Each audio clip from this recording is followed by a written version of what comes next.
Happy Friday, everybody. How's it going? Sorry, I'm late. Busy day today. All right. Let's go.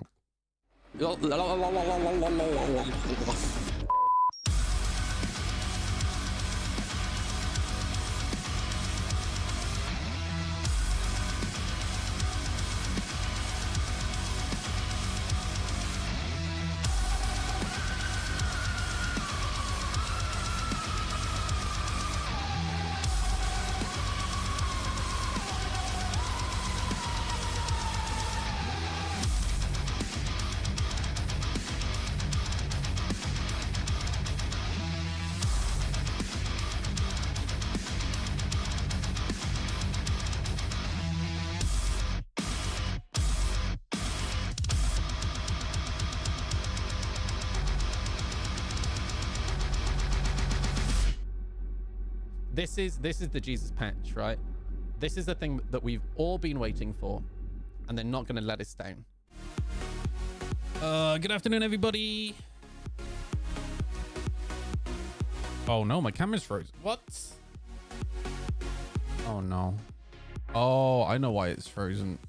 Hang on a second.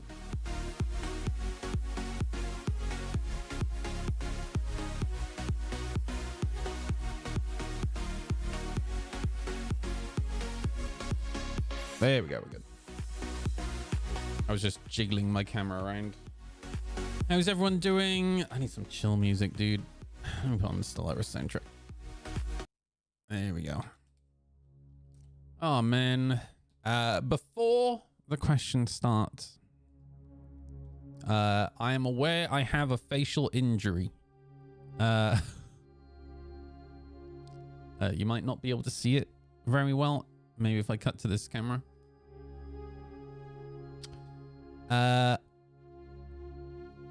You know how I've mentioned that my cat likes to parkour off my face? Well, today she did it with her claws out. So, Jack was over before he went to work, and we were both sat on the sofa. I was playing with Oreo. As you can see by the back of my hand, like, look at this, dude. It doesn't pick up on camera very much, but this time tomorrow, the whole back of my hand is going to be, like, red. And she was in sport mode, and she jumped up onto the back of the sofa. And I went to go and pick her up from the back of the sofa with my one hand. All right. And what I do is I kind of put my hand under her back legs, right? So kind of like under the armpits. And as I did that, she actually went to jump. So her back legs kind of like came past my arm. And then her back legs went straight into my face. Claws out. And 3 claws just went straight down my face. And I'll be honest with you, I'm really lucky. I'm really lucky because like the one scratch starts like right under my bottom eyelid. So yeah, it doesn't really pick up that well on because of the blue light. The blue light kind of neutralizes it a little bit, but if you just see it with normal lights, it bled like a bitch as well. So, did I no, dude, just don't need disinfectant. Don't be a pussy. All right. Today we just need to, yeah, dude. Yeah, I almost became Nick Fury, dude. Like this close. This close.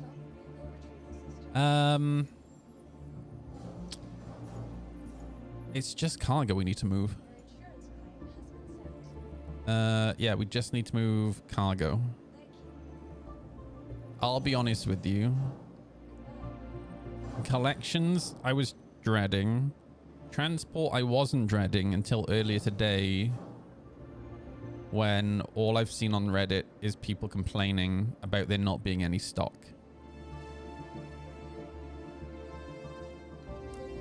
So... great. Domestic violence survivor. Yeah, that's me. I gotta make sure I don't like scratch my face, otherwise it's gonna start bleeding again. The no stock thing is collections.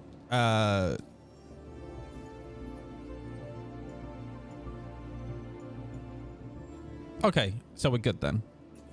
All right. What ship?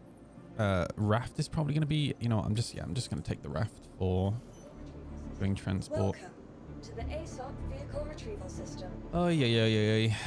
All right, but here's the thing, right? It's all well and good that they give you the missions for the cargo, right? The cargo for the missions. However, there's still no way when you pick up multiple missions to work out which boxes is supposed to drop off where. All right? They still have not worked out how to solve this problem, which I think is absolutely insane. Since they first implemented these missions, and how long has that been now? Like a couple of years, right? Vehicle selected. Stand by. Your vehicle has been delivered to the following location. Also, I fixed Jack's PC. It wasn't actually broken. Your vehicle, please visit us again. It was fine. I think Star Citizen just hard crashed his PC.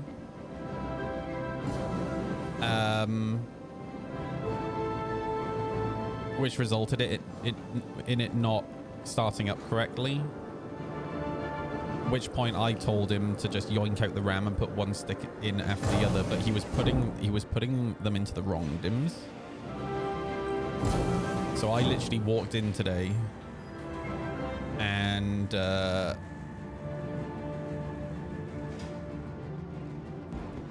tested all 4 of the sticks in the correct number 1 DIMM, and it was fine. So now his PC is working again.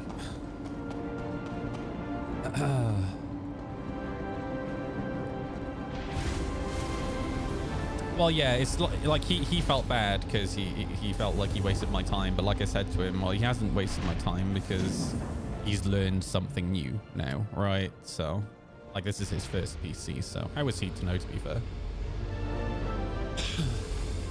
Hey Decker, how you doing, dude? Yeah, it's such a common thing for somebody, a mistake for people to make when new to PC. All right, let's have a look at missions. If anybody wants to do these missions with me, I would appreciate it. Priority, which is probably going to be the best one to go for.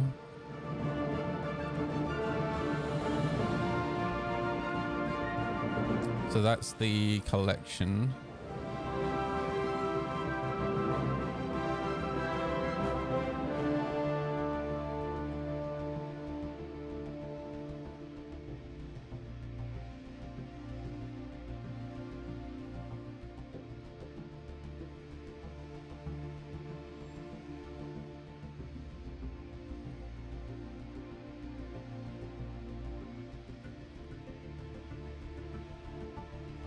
Dude, why are these missions award so much? It's crazy.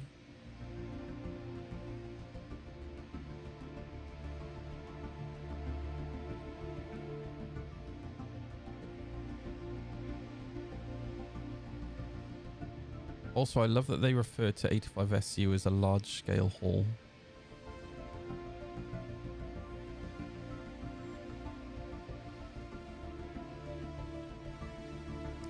All right, so they're literally called cargo hauls.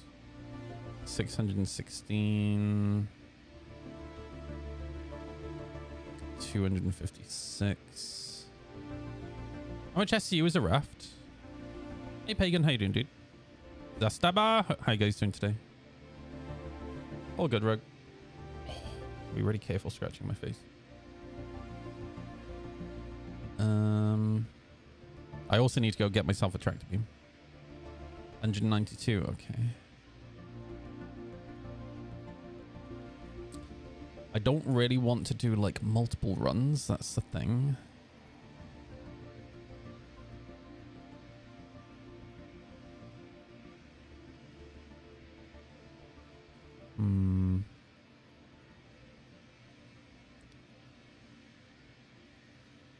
You will respect my authority! Zastrava9 just subscribed. I've heard you can use your free Twitch Prime sub and soap to noodle. Oh, thank you, dude. Thank you for the Prime sub. It looks like I don't really have much choice because, like, it goes from like 8 SCU to like 296.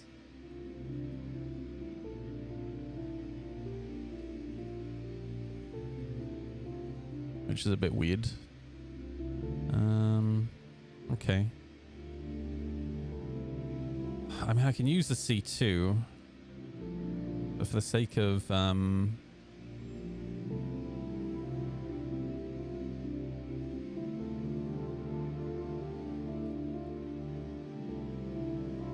ease of loading, I just kind of want to use the raft.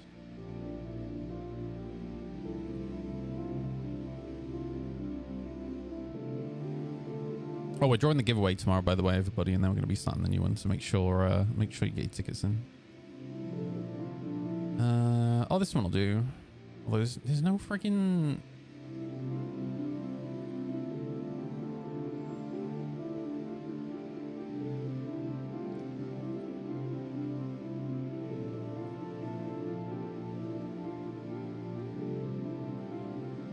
There's no award for this one, I guess.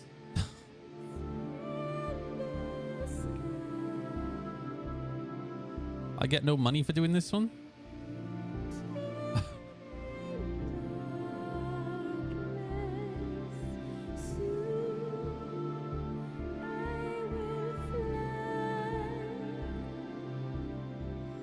I don't know why it's doing hype trains from one sub. That's so fucking weird, dude. I've not changed any settings. There's something that really pisses me off about Twitch is they just randomly change settings, which absolutely sucks. I got my shit set up a certain way and I don't want it messed with.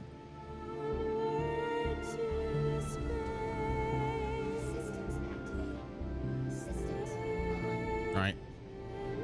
I'm gonna go down to Lorville quickly, pick up. Oh, I just realized my microtech.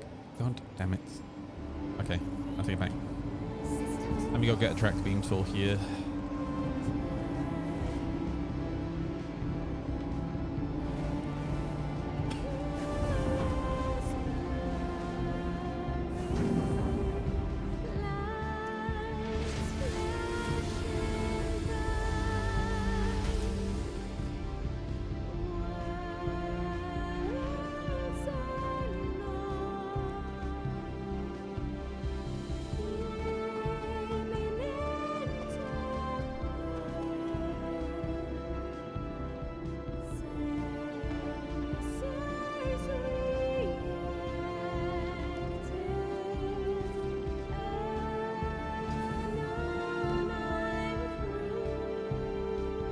Who is your daddy? I ain't giving half to Bezos.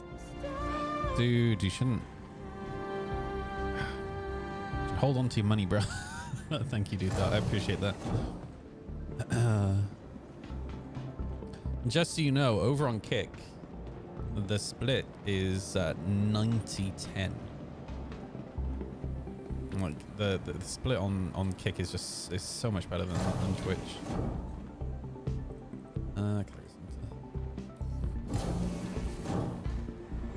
You are a mod on Kick, yeah.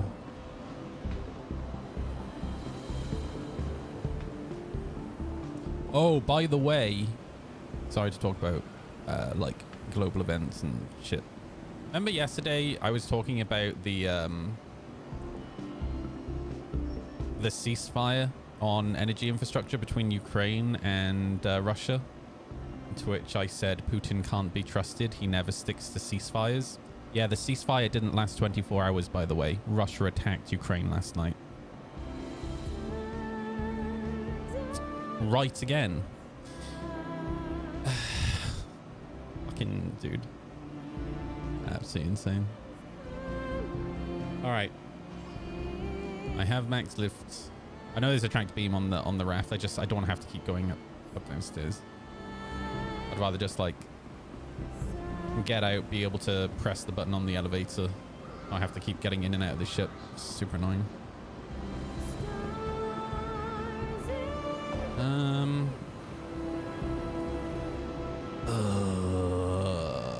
This doesn't fit. Oh, it does fit in the bag. That's fucking wild. I forgot that they made that change. The Ultraflux can stay here.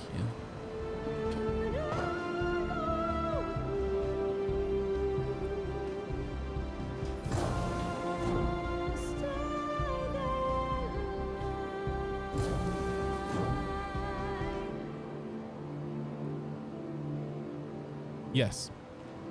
Again, I am aware, Sivad, right? But targets were hit within that zone.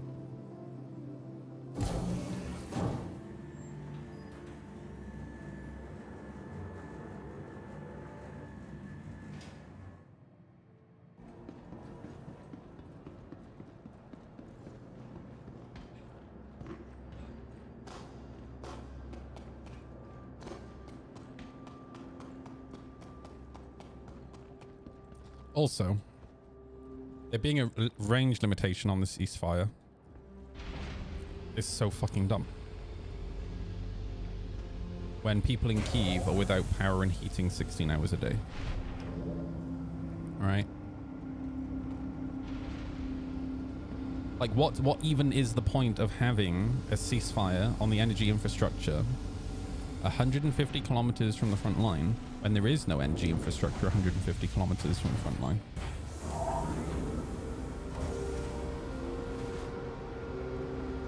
This is what I'm talking about. Like the agreements that America is trying to make with Russia is from the point of view of a country that and politicians that do not understand what is happening on the ground.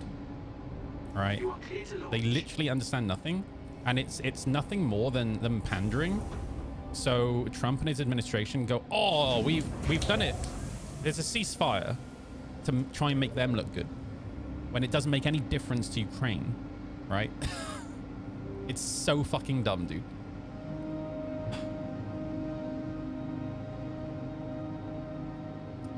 The poor people in fucking Kyiv, right, are literally setting up tents inside their homes. It's the only way they can stay warm.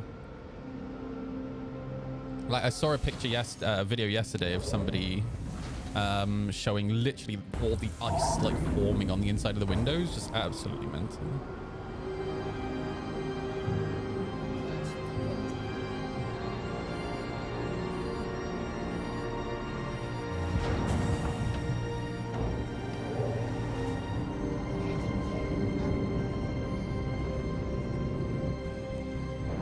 All right. So wait, where are we picking up?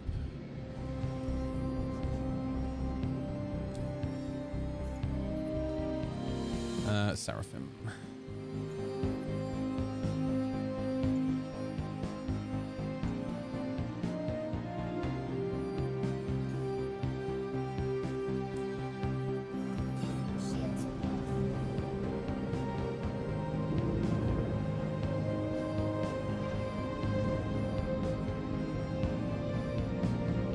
Actually, I don't think I want to jump straight from one to the other. Let me dog leg.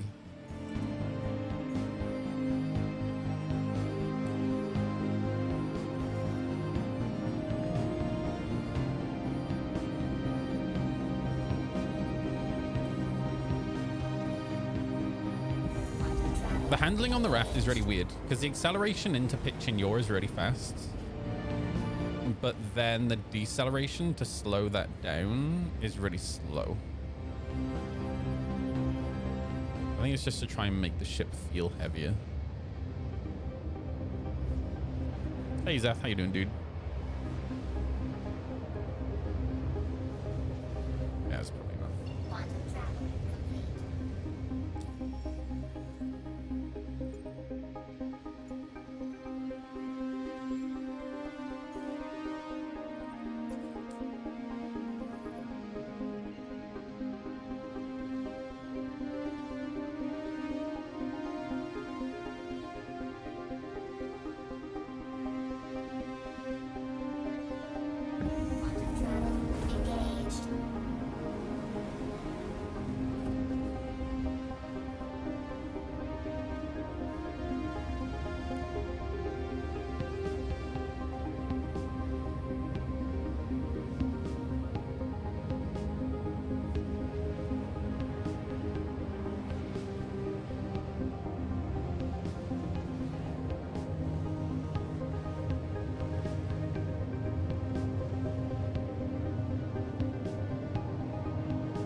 I love the Raft, dude. I genuinely think the Raft is one of the best ships in the game.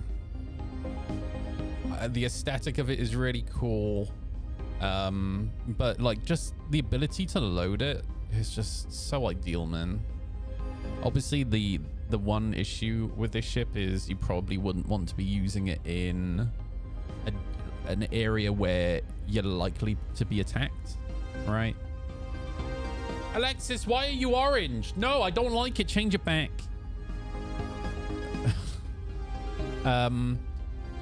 You're showing as orange to me. What? I don't like it. Now let me have a look on my actual Twitch chat. Maybe it's just...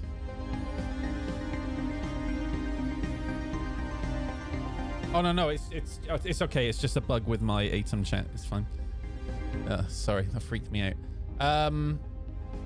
Obviously, if you're in an area where you're likely to be attacked or whatever, then the cargo is really vulnerable, right? And that's where, for example, the Hermes is really good, right? But generally, if you're in a fairly safe area, or you're kind of savvy with how you're traveling around, God, I love it. And I also love that you sit along next to your co-pilot. I love ships where you sit alongside your co-pilot. It's so good.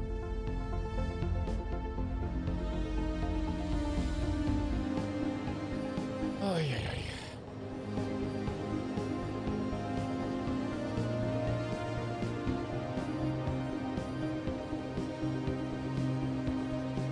I use ATOM chat, so it's, yeah, there's no 7TV.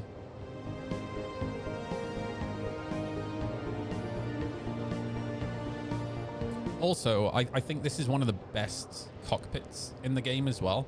Something that I've talked a lot about is in terms of industrial ships, it makes sense. And it's the opposite way around with combat ships. It makes sense to have MFDs at the top, because when you're going in for, you know, landing, or you're trying to load ships or whatever, having a clearer view down low on an industrial ship is really important. But it's the opposite way round on a combat ship. When you're dogfighting, you're typically pitching up into your targets. You don't want to have MFDs in the way, right? So yeah, I feel like this is one of those ships that they actually really thought about when it comes to like things like the MFD layout. Northern Tech Hermit, thank you for the sub, dude. Appreciate that.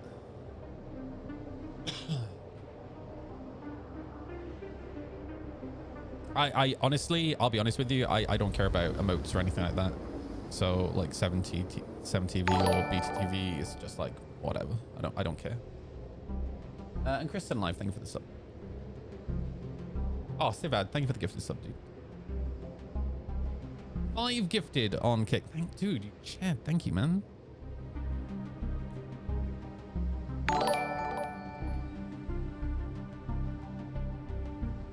Oh man, I don't have like Gift sub alerts. Yeah, okay. I need to put some more effort into actually setting up some nice alerts on Kick.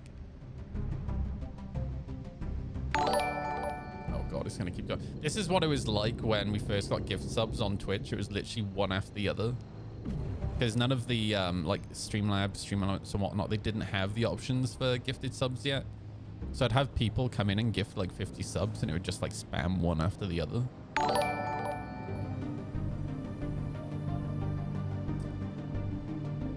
Yeah. Dude, I need to finish my taxes tonight. I started it last night. Quantum travel engaged. Quantum travel. Luckily, like those first like 3 pages, the answer was pretty much no to almost everything, so it's not too bad. Yeah, I'll do it now on stream. Yeah.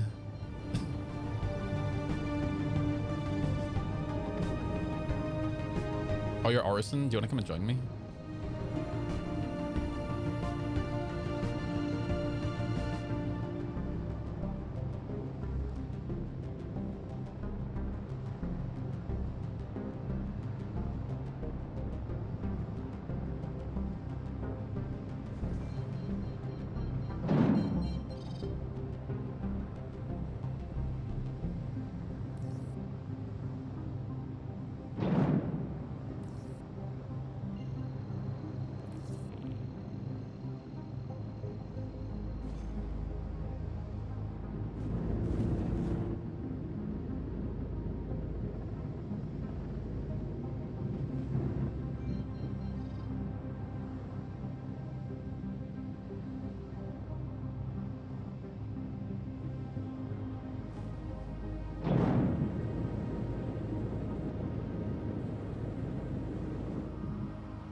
Landing gear down.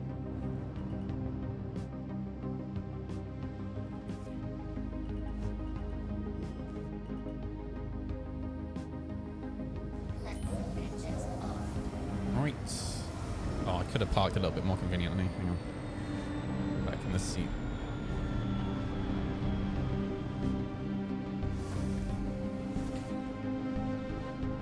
Systems off. Systems activating. Systems on.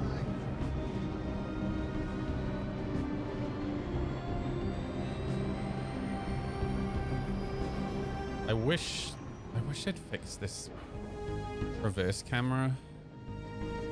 It's so zoomed in, man. It's actually not that helpful. Engines off.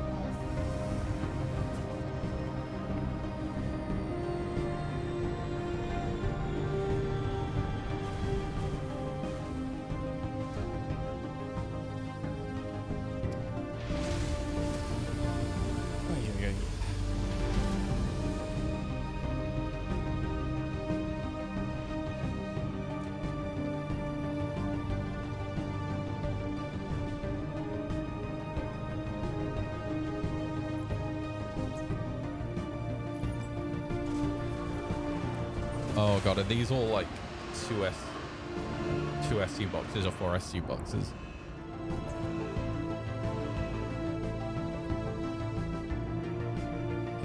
God. How?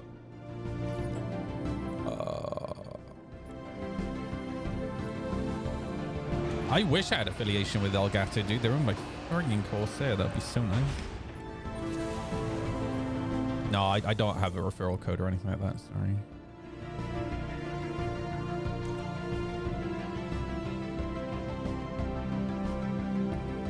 I really like Corsair. Elgato is a weird one for me because like I have bought quite a lot of Elgato products, and like my experience with Elgato products has been so hit or miss.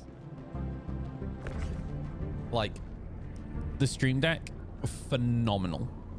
The green screens, phenomenal. The lights I bought from them, which were the most expensive thing, absolute fucking garbage. It's so frustrating.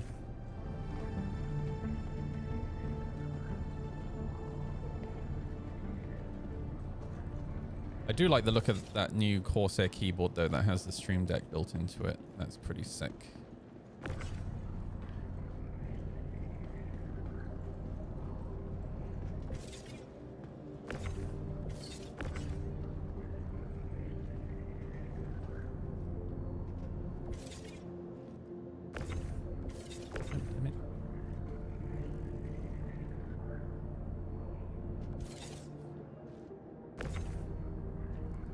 Jack asked me what the event was, to which I told him, you gotta fight the mushrooms. He asked me to elaborate. I told him it's about the mold. He asked me to elaborate. I told him to do the priority missions.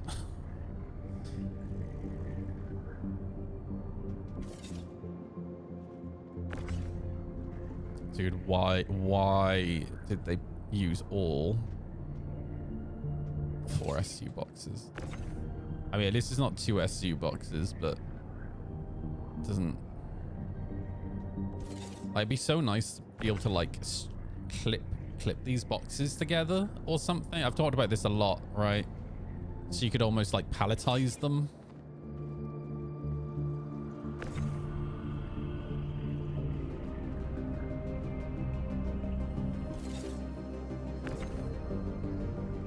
Like, this is not an efficient use of my time.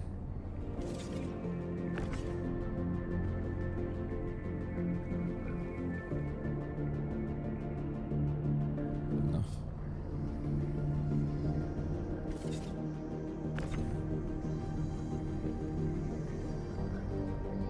Well, I'm fine with 2 and 4 SCU existing.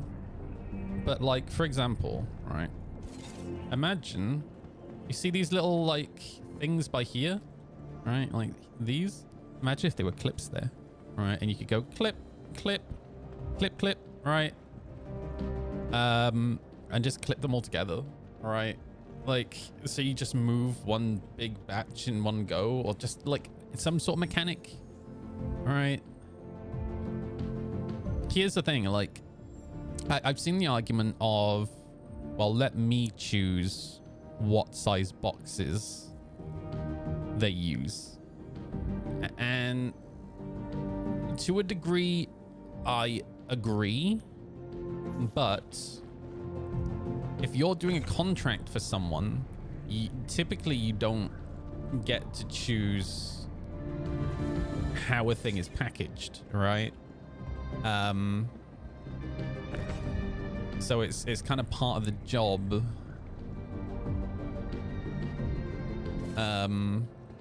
for you to find the most efficient way to load, right? For example, that's why pallets and cages exist, right?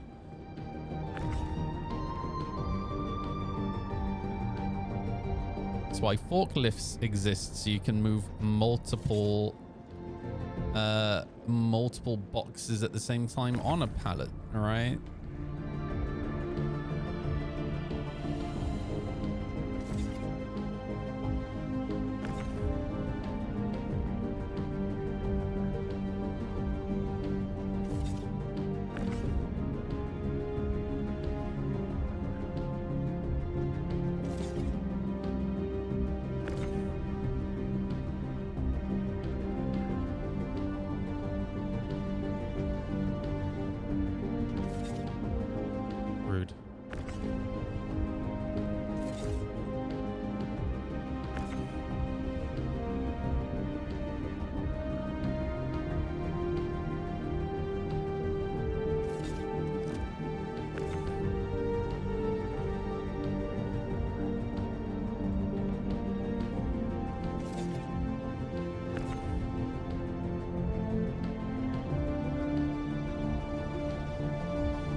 Build a wall.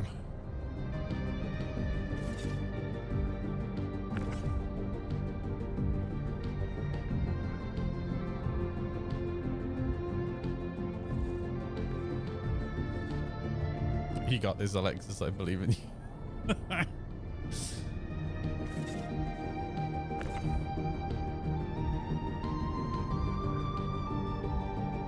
Yeah, exactly. Like just a thing we can like engage a maglock or something, right? Or a vacuum pump or whatever. That just seals them and holds them together.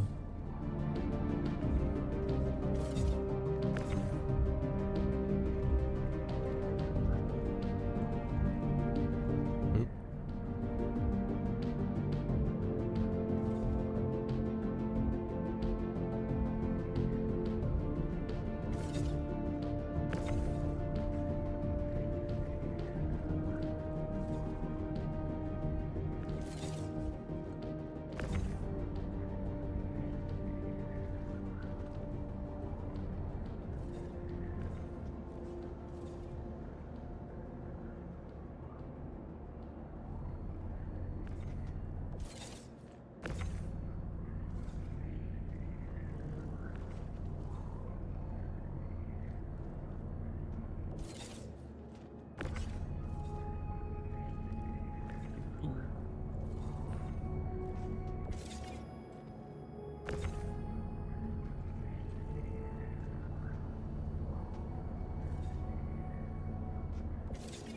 Next. Oh, that's all. Dude, that does not look like 107. Oh, maybe it is. Oh, yeah, I guess it is. Okay, let's go.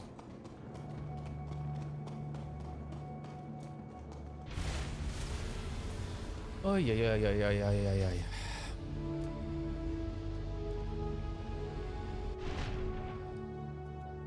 Lower deck.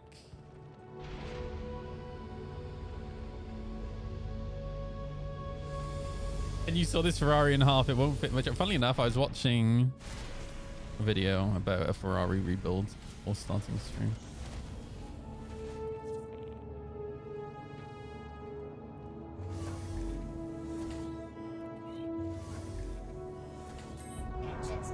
Right, so You are clear to launch.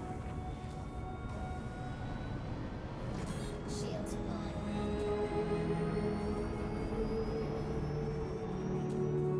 Shields on.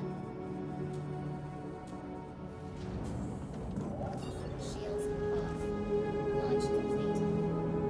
I do wish I could see above. That's the only thing on this ship. The tractor beam's fancier. I don't give a fuck.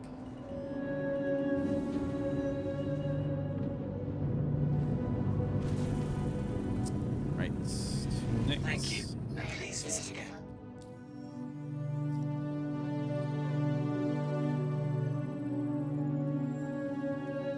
Let me take us in this direction.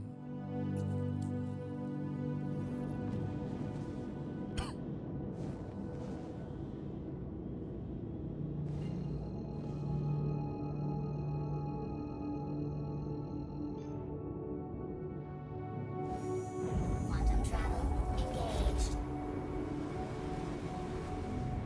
Oi. I'll do my vape. Oh, it's in my pocket.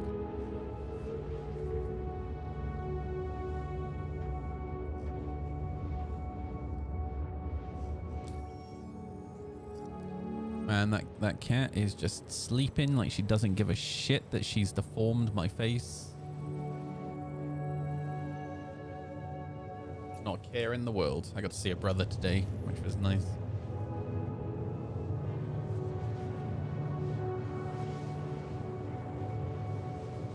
They're super different. Like, she is such a bundle of energy compared to him.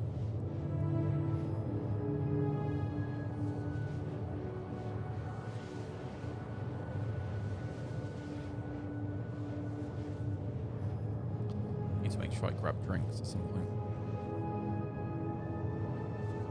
Oi. I mean, I don't use tractor beams enough to care, right? Like, I'll use tractor beams for this event, which, you know, I'll be done today or tomorrow, and then I won't use a two-headed tractor beam again for like 6 months, right?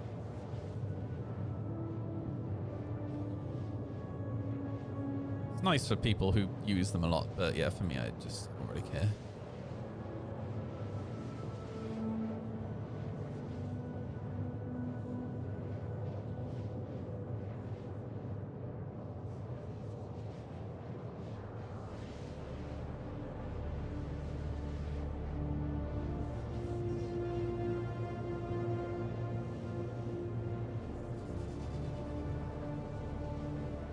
Oh, where's this from? What? Oh, an older post. Oh man, I thought they were showing a sneak peek. Quantum fuel, 25%.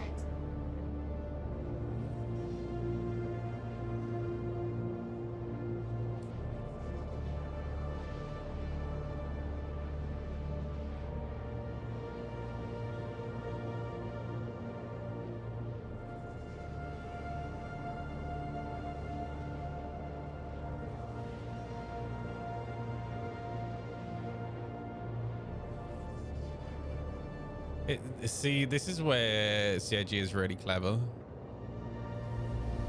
Now that I have that camo paladin paint, I want one. Yep, that's how they get you. Yep. How does the paladin pilots, does this hold true? How does it handle PvE solo?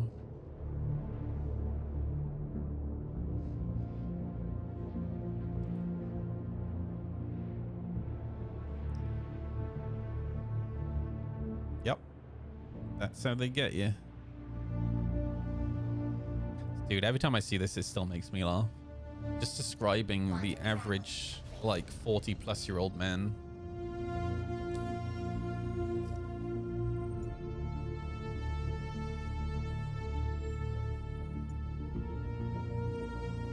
Oh, dude, I'm glad I stopped here, because I need to swap this quantum drive out. I don't have enough fuel to get all the way to X Gateway.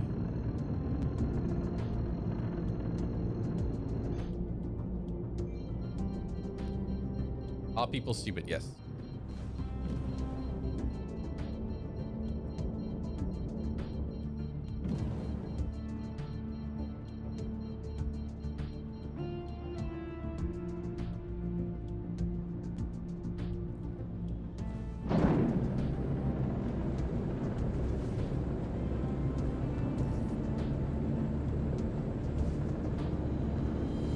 Please proceed. Actually, I'll just rearm on this pad here. Shields on. Dude, this thing takes so long to slow down. Holy shit. No, actually, I will go in the hangar just to avoid in case anybody decides to ram.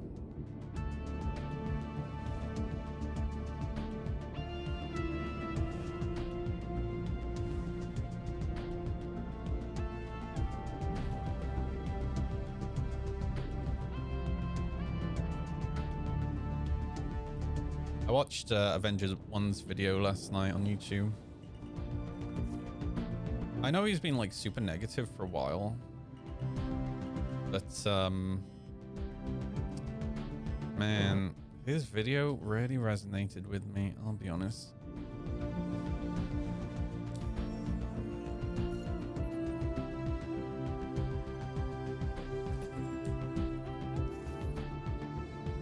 Just like, I didn't necessarily like his reasonings for feeling meh right now are slightly different to mine, but at the same time kind of similar.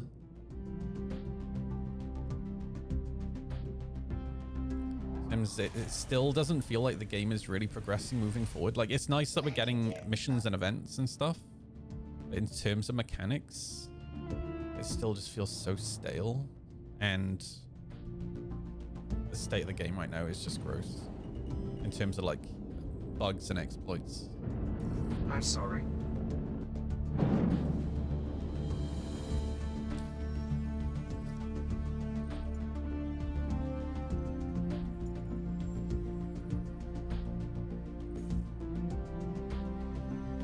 Because this is the thing, as soon as I don't mind these events, I'll be honest. Every time they've run like this type of event, they've tweaked it slightly. It's like they're trying to hone in like what makes them good. That's fine. That is kind of like the point of alpha. Perfect example. Do the timing perfect. Because I love it. I love the fact that quantum is completely fucking busted. And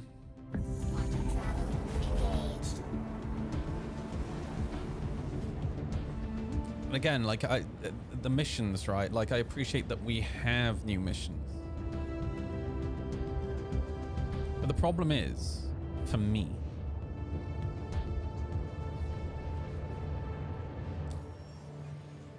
for example, yesterday we were in a server and somebody gave someone else, I think it was 250 billion UEC. We have these exploits that are just generating infinite amounts of money. And the consequence of that is that it absolutely destroys my motivation to play Star Citizen, right? Oh, but why would other people having money destroy your motivation? Well, the problem is, right, it's multifaceted. One,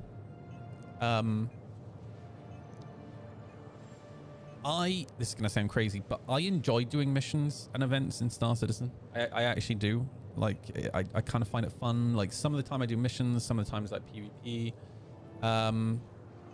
But to go a little bit deeper than that, if everyone is hyper rich, it has a knock-on effect, right? So one of those effects is if you have over 2 billion UEC, it breaks parts of the game. So for example, if you have over 2 billion UEC, you can't repair, you can't rearm. So what tends to happen is that some people troll other people by sending them billions upon billions of UEC to break their game, right? So that's a part of it. Another part of it is, you know, people like myself, I don't want to have billions of UEC, right? Because it gives me the motivation to earn money to play the game. When I go PvP, eventually I run out of money because of repairs, so I need to go earn some more money, which breaks up the monotony of just PvPing every day. Means I get to go do some missions, right? And then for the people who they don't want billions of UEC and they like living paycheck to paycheck in the game, what ultimately happens is we have a game now where you can't just buy every component in a shop, right? You have to go earn components, fight for components in PvP.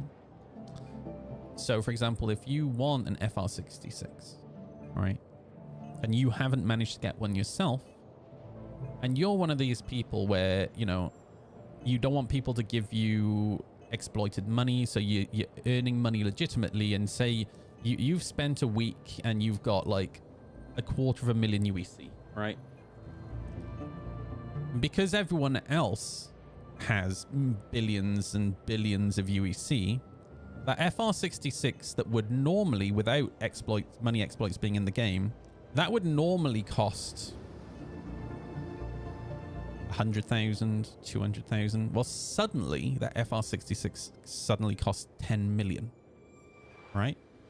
So by everyone having, like, it drives me nuts when people are like, why do you care so much about how other people play the game when they're using exploits to get this money, right? That's exactly why, because the way you're exploiting the game, abusing bugs, affects my gameplay, right?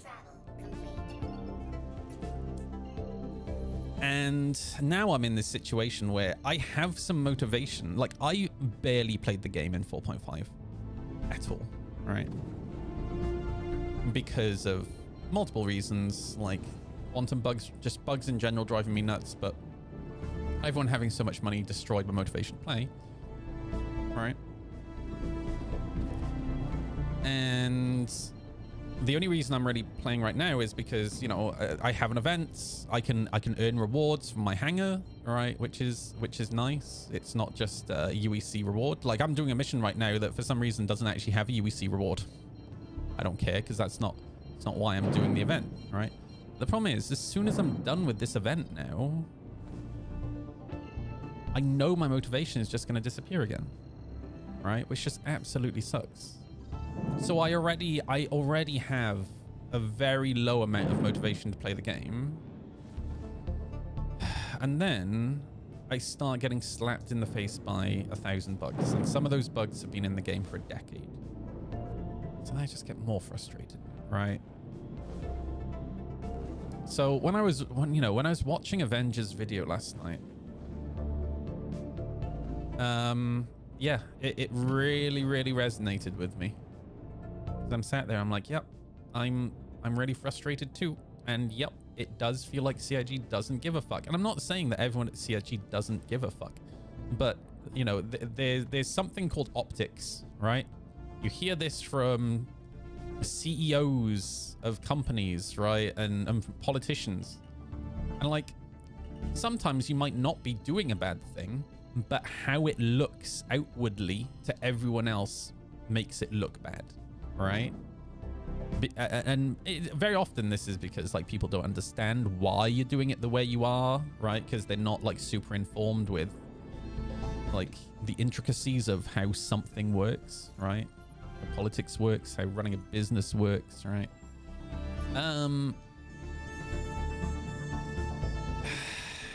And yeah, we're just in this situation right now where last year was supposed to be the year of bug fixing and stability, right? Yet the second half, the second 6 months of last year, every patch that came out added more bugs to the game, right? So yeah, I'm in this situation where like I don't feel like I have a lot of motivation to play. Luckily, like I don't stream this game as a full-time job anymore, which is so thankful for that. Where is the jump point? Lost it. Is that it? Oh,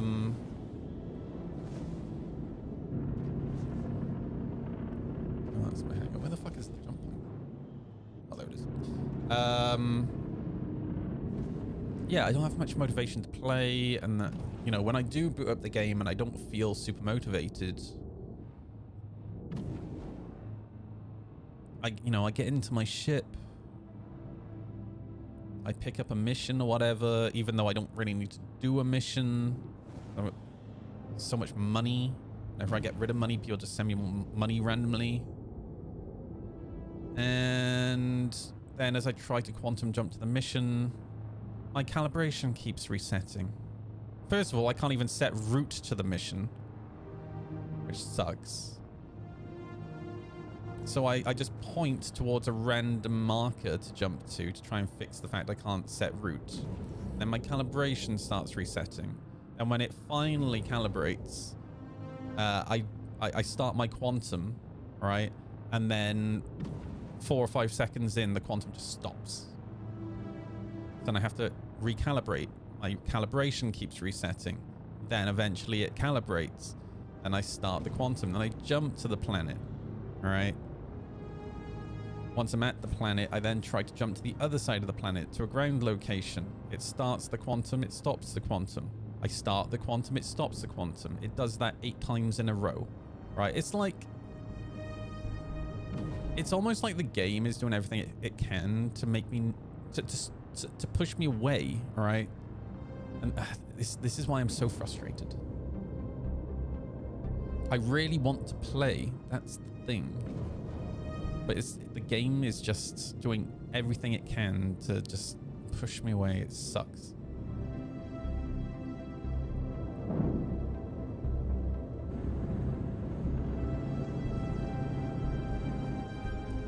Oh, dude. Wait, no, this does have a jump module because I didn't pull off the quantum drive.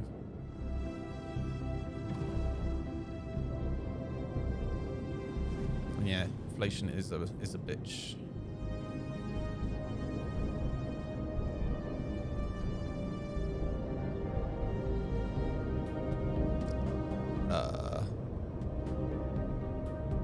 Okay, so why am I not getting? What the fuck?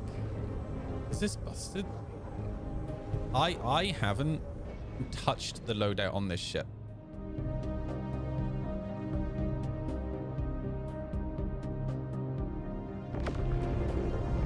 But it's acting like it doesn't have a jump module. Shields on. Shields off. Like, this is a fresh ship. Like, this is what I'm talking about, dudes. This is exactly what I'm talking about. Like, so much of my time is just being wasted by the game. Like, why can't I go through the jump point? It's so fucking dumb. Well, back we go. We'll go get landed, store the ship.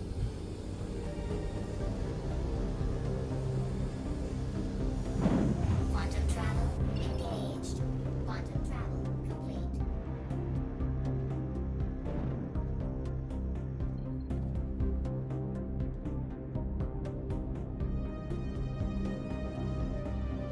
I don't care about the loadout being shit. Why can't I go through a jump point? There is a jump module on this ship, right?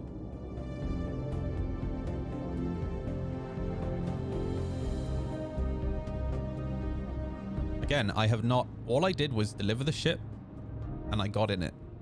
I have not touched the loadout. I don't really care what components are on here. It's a raft, right? And the only component I really care about changing is the quantum drive, and I haven't even changed the quantum drive yet.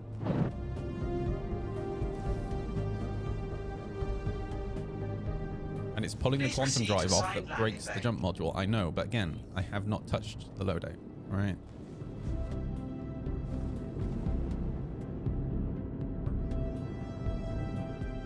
Grab some drinks while I'm here.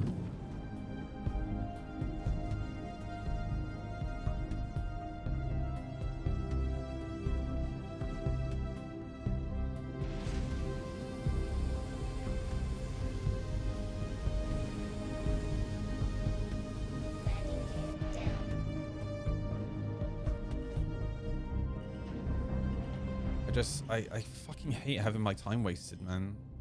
The game does not respect my time. And the thing is, this isn't like the game disrespecting my time by game design. That can be changed, right? It's not respecting my time by just the sheer amount of fucking bugs, man.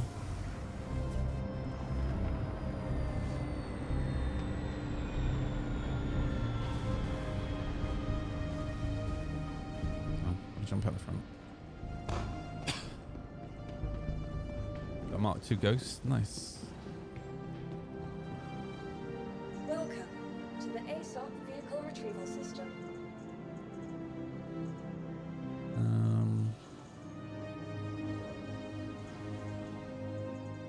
Your vehicle has been moved to our storage system. Store this, we'll grab some drinks.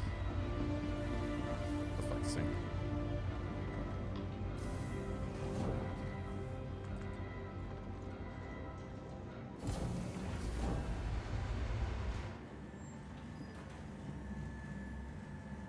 Cap on the top improves stealth? No. Your missions are like as far as I'm aware, it doesn't change your cross section.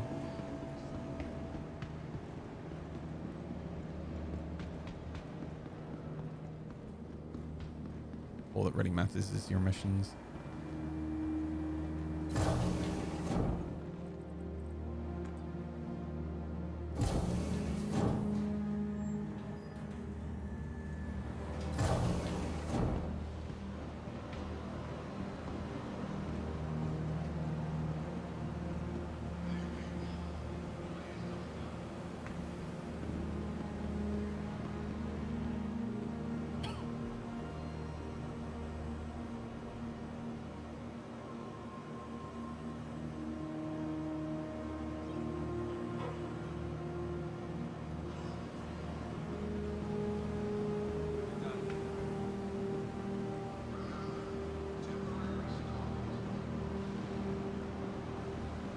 Well, yeah, that would be cross-section, but I'm sure that's how it will work in the future. I just don't think that works right now. Like, the cross-section is just baked into the actual ship itself.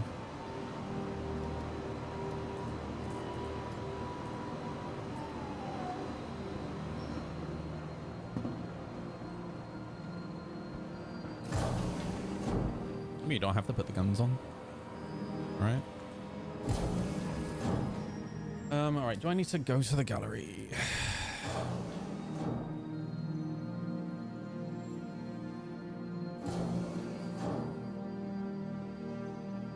Yep, so it has a jump drive on there. So there's literally no reason why I couldn't go through the jump point. Hey, Crater. Oh, space. It's Star Citizen, bro. Do I need to say more?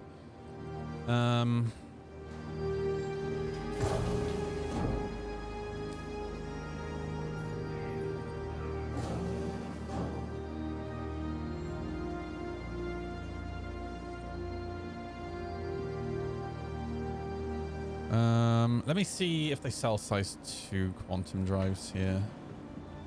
I might change it out.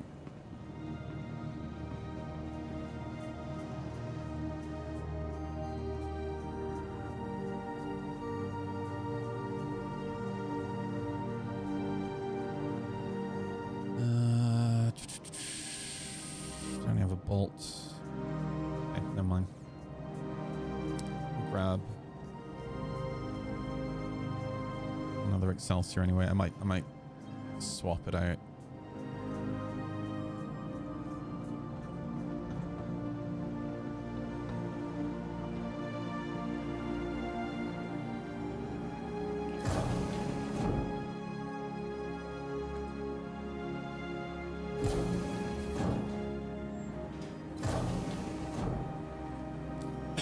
On me.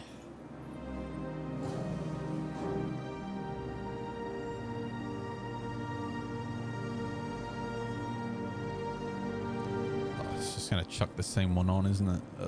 Dude. Okay, well, I'll put it back out. We'll hope for the best.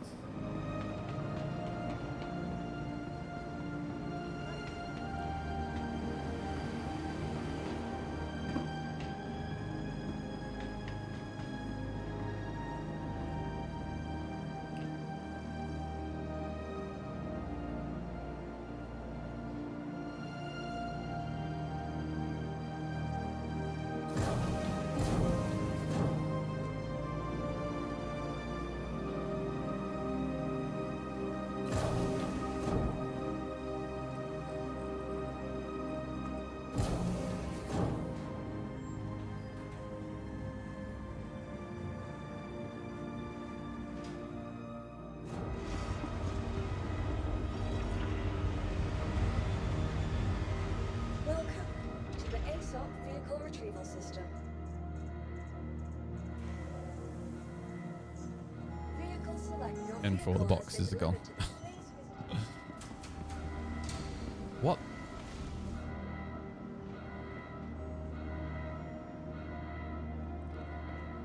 It's about to do something really fucking stupid.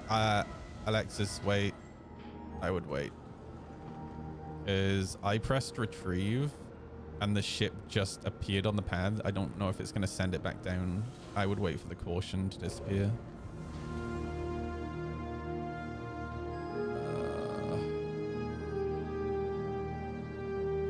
There we go. The last time I just went for it, it sent the elevator back down and stored the ship.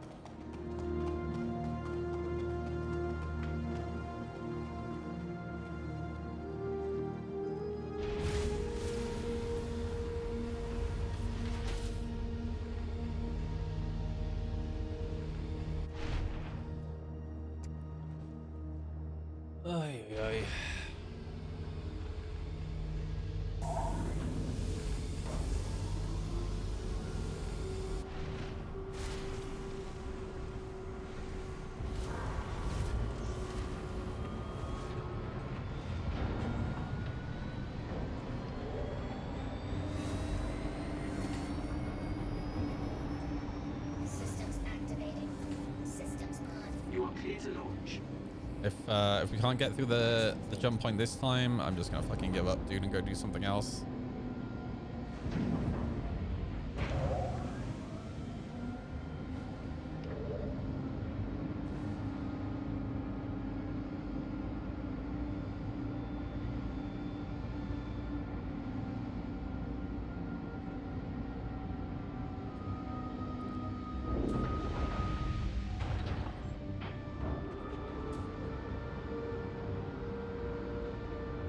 interesting. The jump module doesn't have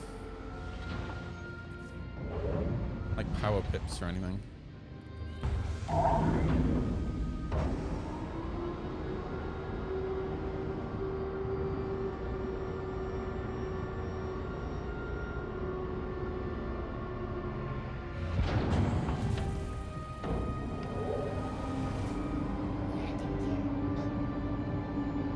Yeah, it's one of those things that's just not thought out at all.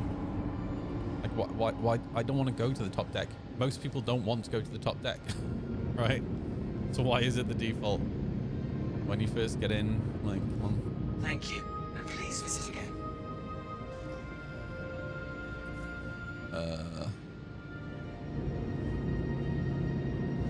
Where is it?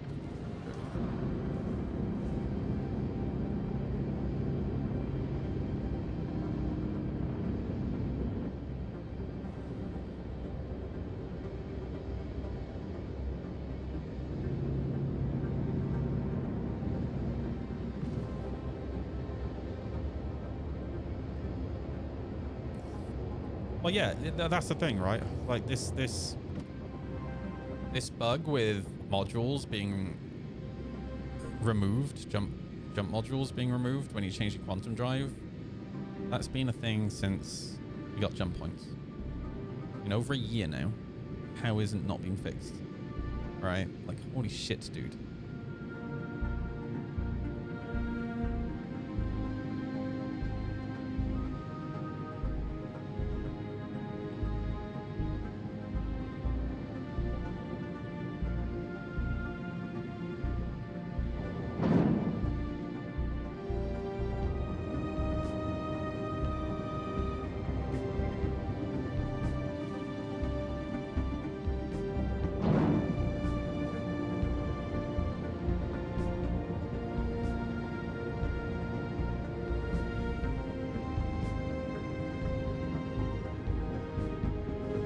And this is the thing, right?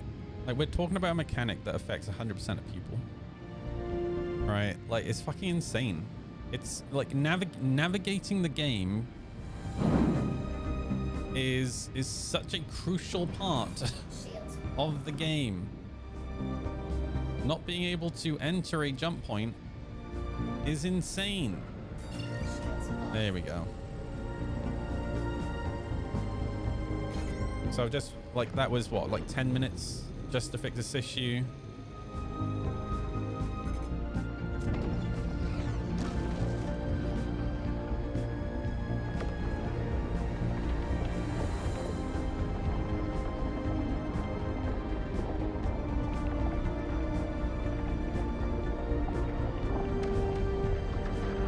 And it's not too bad if you just run into a single bug.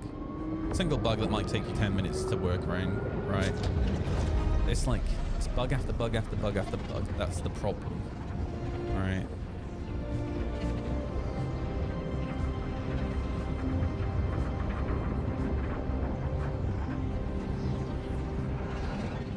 I can guarantee you when we come out of this jump point here, I'm not going to be able to set route.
Dude, this map is so dumb.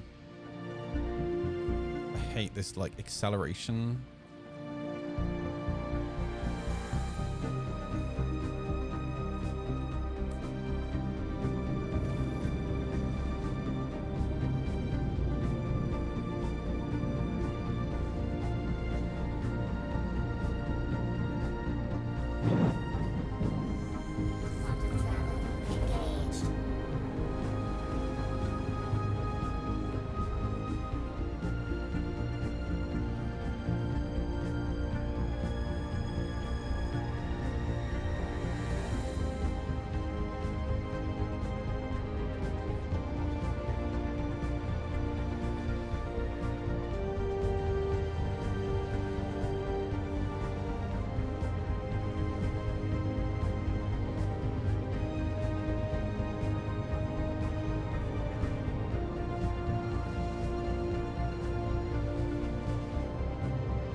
Quantum travel engaged. Quantum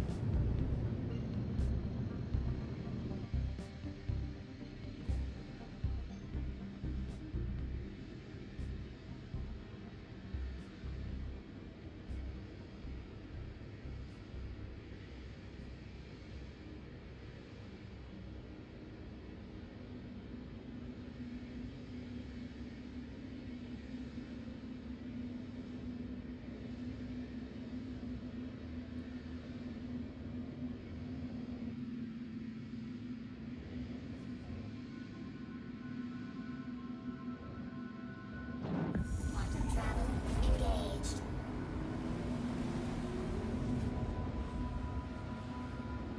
Quantum travel complete. You see what I mean? Quantum travel engaged.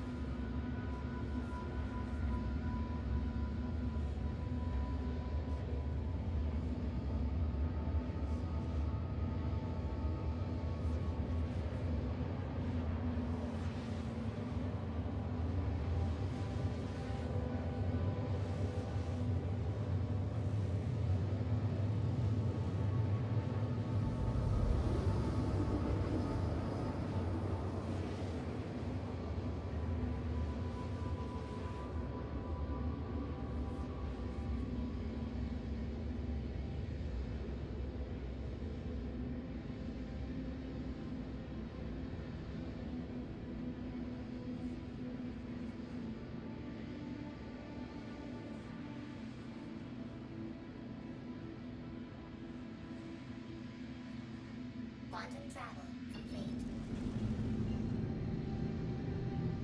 And it drops you out 60 kilometers away. Then you have to quantum again. No, too close. Why?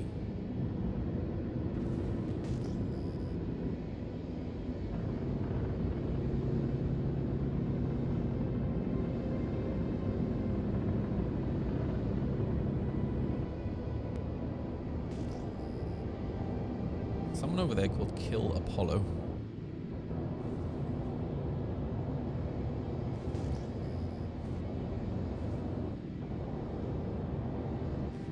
Why is my radar set to 60 kilometers? Like the shit with the dude, the bugs with the radar drive me nuts.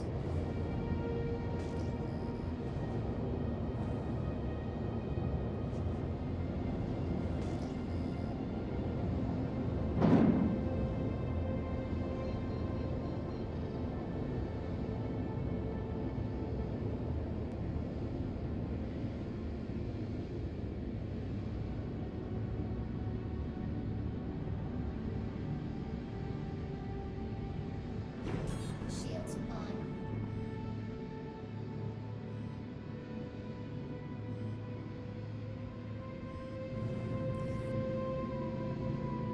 Why?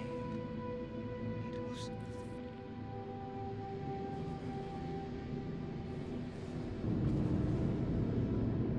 Going through the hole.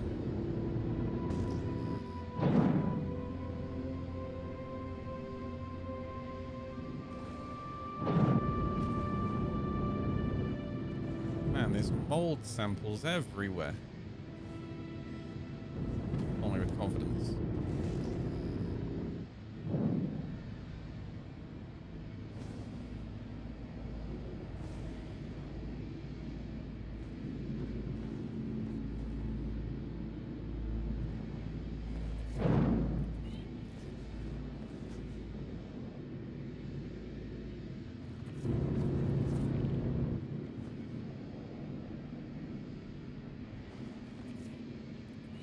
Dude, Levski is so cool. Barely been here since it came out.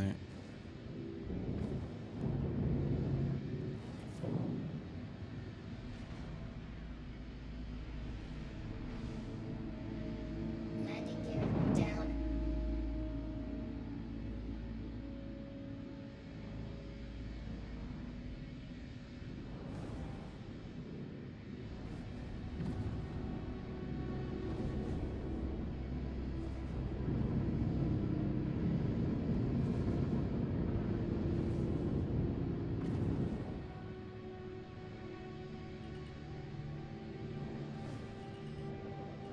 Hey, yeah, so I had to give your spot to someone else. I'm sorry, but I thought you were gonna land quicker.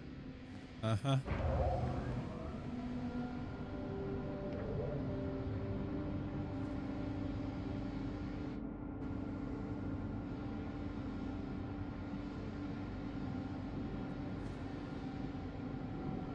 Are we good here? Ah, good enough. Engines. Oh, yeah.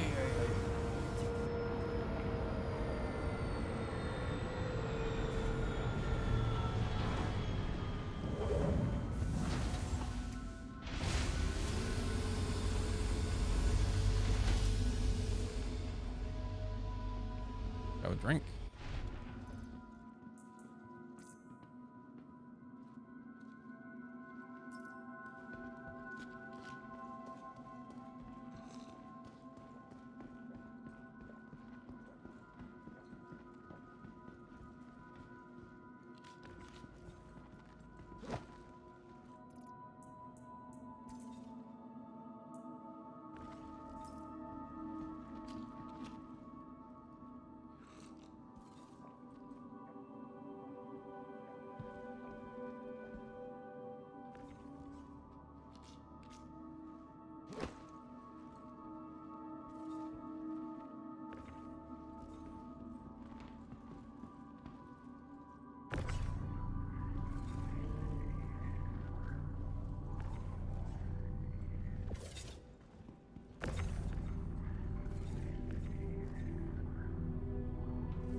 You fuck.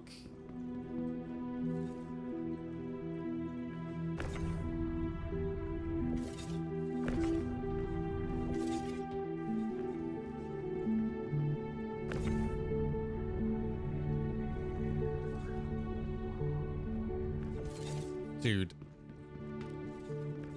Ay, ay, ay. I have to remind myself that these tractor beams are better than they used to be.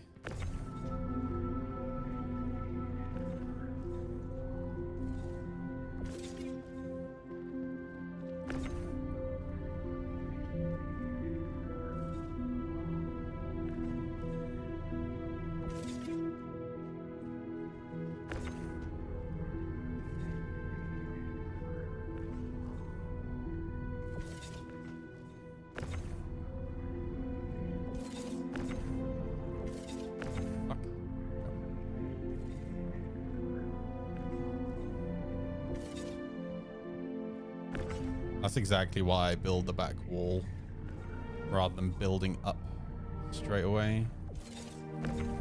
So like you can just slam them in without overshooting. Once you have a back wall, it's so much quicker.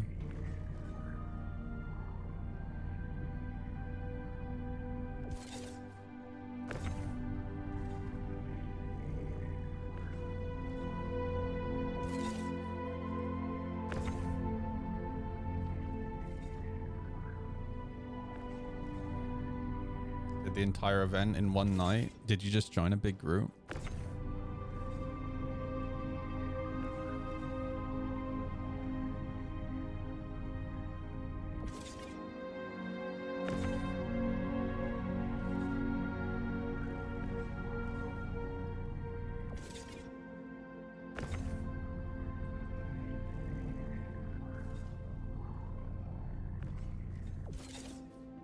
Of us. Well, I mean, I don't know what you're expecting then. Like you, it's like, so I did the entire event in one night by joining a big group, and I'm not sure how I feel about that. I mean, you literally joined that group with the intention of doing the event in like one night, right? Like that was the point of joining the group. Right? You didn't have to do that.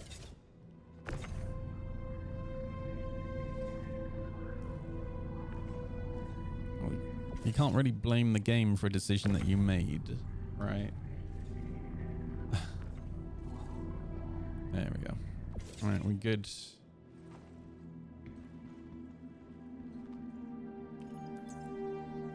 Human blocking.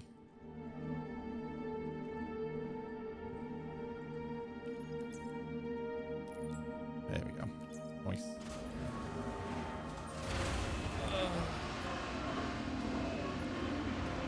They definitely need to build a system, though, right? Where, I really, like, I shouldn't assume how easy or hard something is in game development.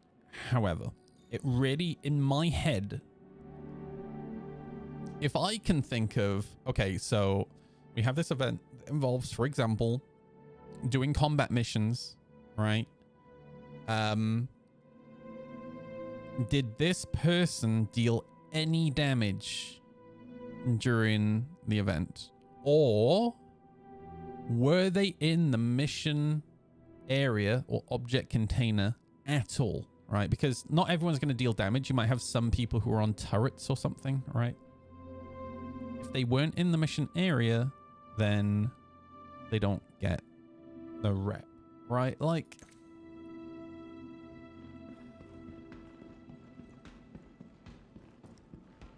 it just, you know, I'm fine with rep sharing, but not how it's currently implemented, where, you know, people can just get into a group of like 100 and then just AFK in a bar, right? Like, that's pretty nutty to me. And again, it falls back to, you know, I know there are people out there who have the attitude of, oh man, who cares, bro? Like, why does it affect you? And what it affects overall is like gameplay progression, which affects everyone, right? And just how the gameplay works affects everyone. And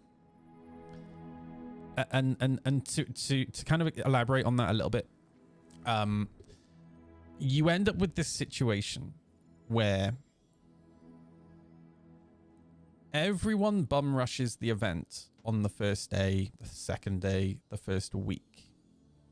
And then most of those people are getting into a group of 100 people or so, or 50 people, right? Most of those people are just AFKing, right? While a handful of people do the work. And then those people who just sat on their ass and did nothing, reaping the reward, they get the reward. And what ultimately happens is by the second week of the event, there's no one left doing the event. And to be fair, it's not too bad with this type of event where you can get away with doing this event solo. It takes a while, but you can do it solo. But where it fucking sucks is when you do an event where, for example, you have to destroy a Polaris and then there's no one left doing the event because most people just joined the group and AFK'd. All right.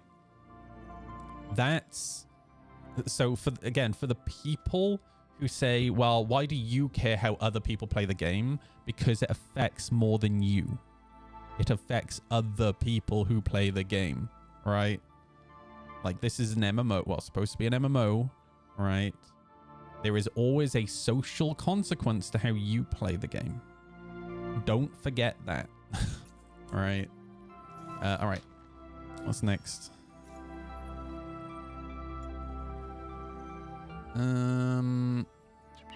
More cargo. Do we have anything that goes from here to somewhere else?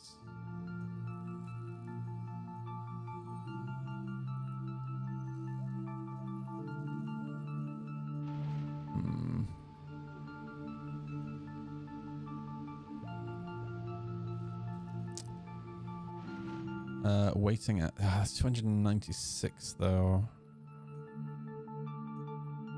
Here's how the contract manager should work for cargo.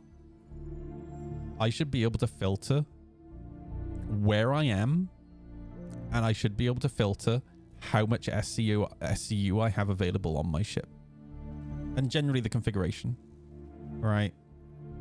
Or at least just give me a filter that's just a tick box. Only show missions that can fit cargo in my ship. Right? Because not all configurations are going to fit every ship. Like having to, especially somebody like me who's a little bit ADD, a little bit autistic, right? And dude, my reading, like generally my reading comprehension is fine. It's not fine when I'm trying to do stuff like this. Like if I'm reading a book, reading comprehension is fine. If I'm one thing I really appreciate that CIG, this was actually feedback that I gave them years ago and they implemented. I'm not saying it was because of me, but like it's something I just always wanted, where they have core information a different color. So that makes it so much easier for me, people like me, to just find that core information. But still, like having to go through a freaking list like this just to try and find a mission that is at Levski, then on top of that fits the ship, is a little bit frustrating. Okay, that's 70 SCU. Actually, can you have a quick look for me, Alexis, while I have a pee? I will be right back. Hey Zero, how you doing, dude? I'll be right back.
Do you guys see what this cat did to my face?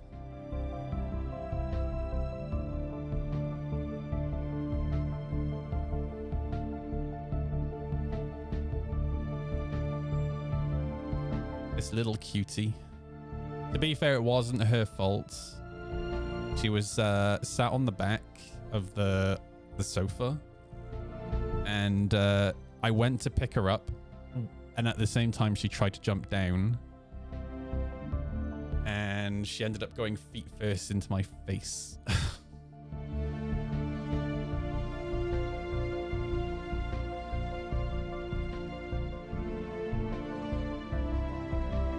She's still so cute.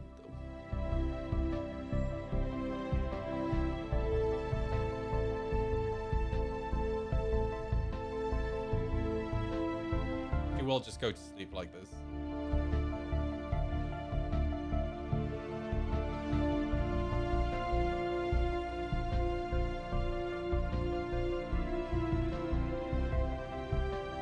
She's so cute, man. Oh.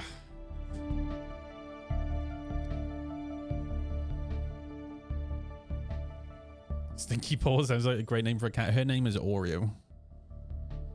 I just realized I'm an asshole. I forgot to share that mission with you, Alexis. I'm sorry, dude. Okay, so 192. Oh, you're done. Okay.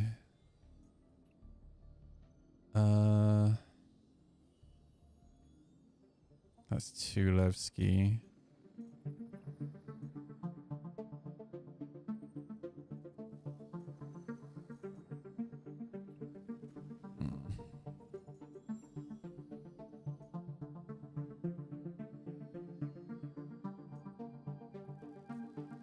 Not much in terms of cargo hold now.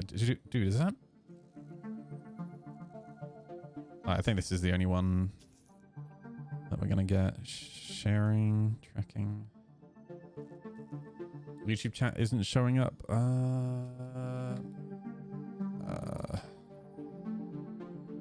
It is showing up on my screen. What are you on about? Oh, on the away screen. Yeah, no, it uses a different chat app. That's why. All right.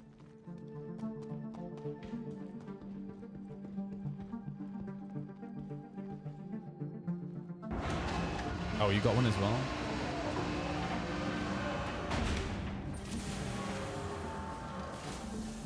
Oh god, it's a bunch of two. Oh no, dude.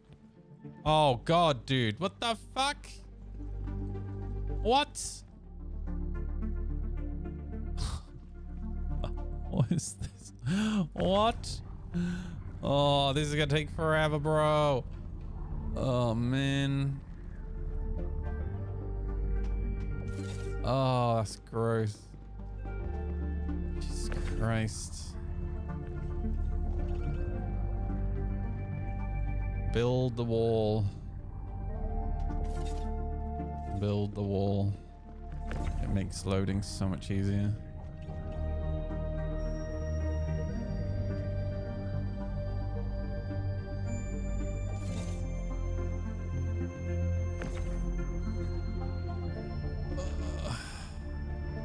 Dude, I hate this bug where you slow down, man. When using the tractor beam, it's super annoying.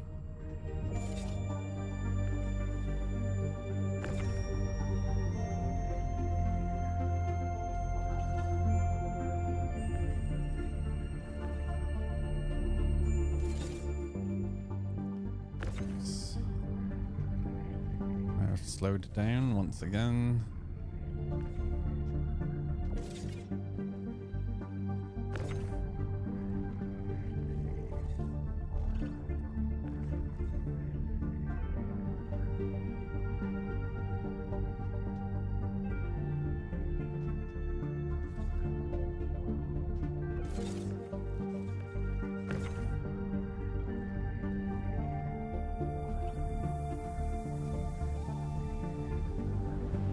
I've slowed down again. Oh, dude, so annoying.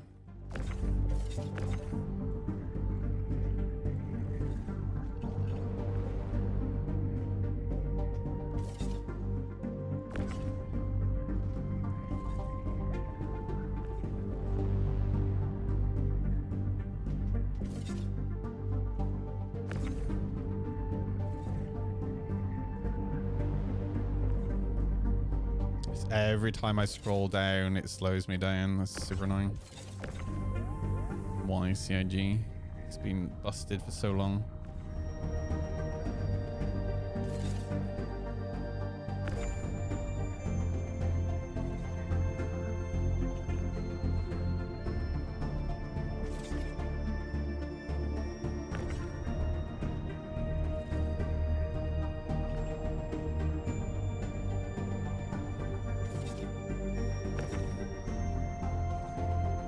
Always bring an Atlas. How about you play the game you want to play, dude? I'll play my game.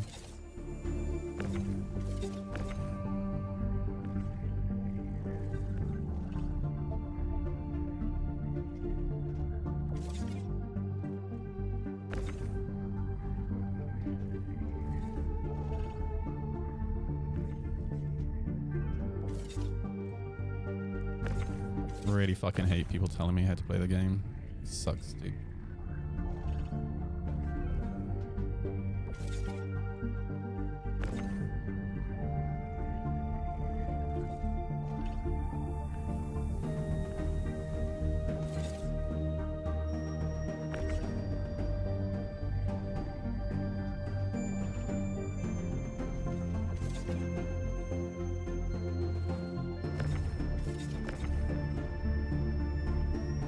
Yeah, exactly. Like, I gave up trying to use the Atlas. It fucking sucks.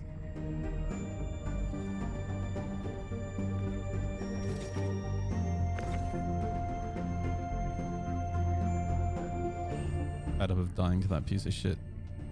I'm wasting even more time.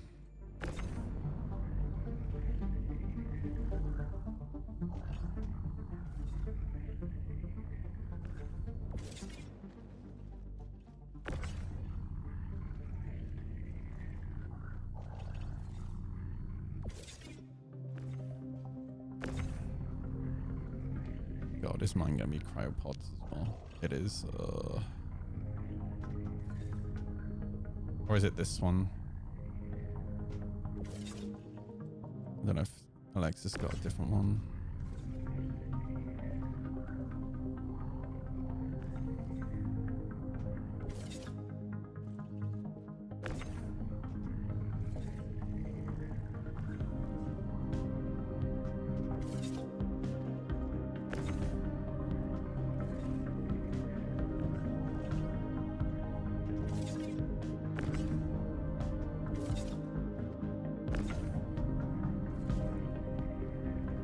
Ay, ay, ay, ay.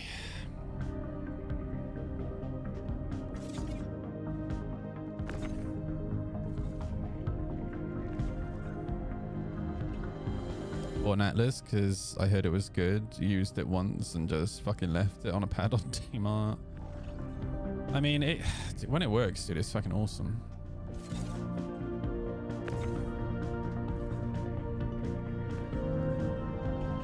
It's also really frustrating because you don't have any precision with the Atlas.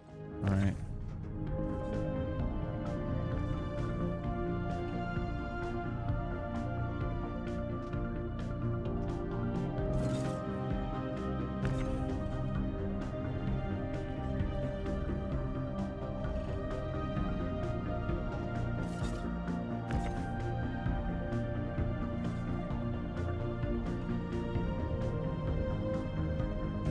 Was that the one that I picked up that you pulled up, Alexis?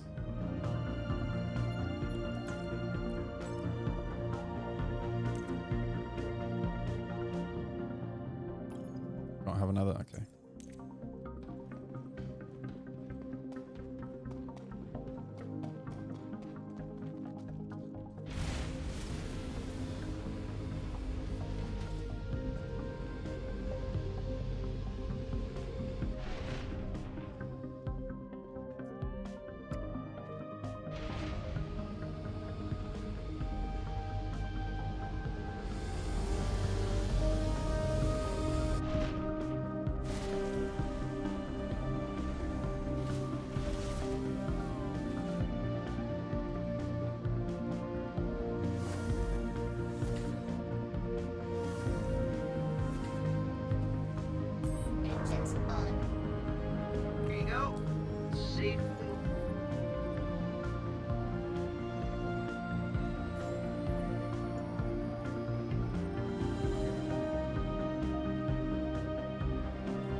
interesting.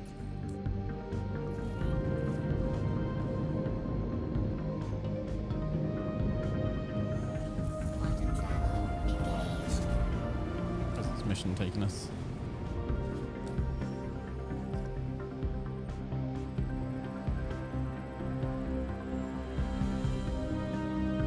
Ah, the perfect dog leg. Let's go. Quantum travel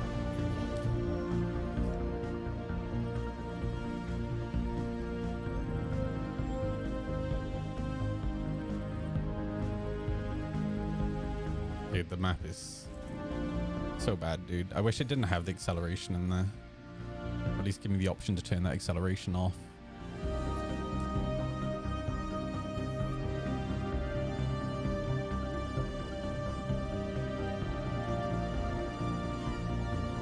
The belt really confused me then because I thought it was a trail from an engine. Quantum travel engaged.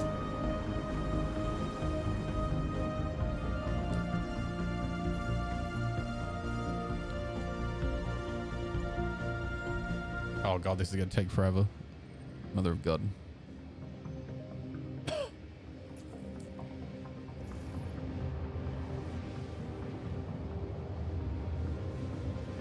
Oh, people are complaining about Inspector. This is unacceptable, CIG. That's the type of post I was hoping to see. Releasing a patch with issues is whatever. Begrudgingly, it's an alpha. However, the flagship thing for this patch is the event at Levski. Out of the 5 known issues for missions and gameplay, 3 of them are directly tied to the event. That is unacceptable. I kind of agree. Releasing an event with issues is just setting yourself up for failure and will frustrate your community immensely. Like when you're running an event like this, not only should the event itself not be bugged, but mechanics that are required for the event should also have as minimal amount of bugs as possible, right? In my humble opinion. Got a CS3 because I bombed a Perseus mid-air last night. I'm learning things. Congratulations. Quantum travel complete.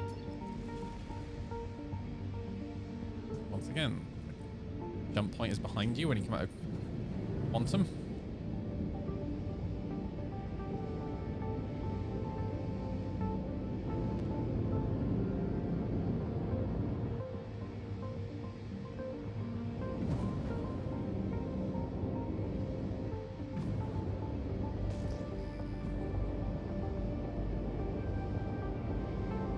I'd love to be able to scroll through targets and not be scrolling through about 1,000 turrets. Oh, that would be amazing.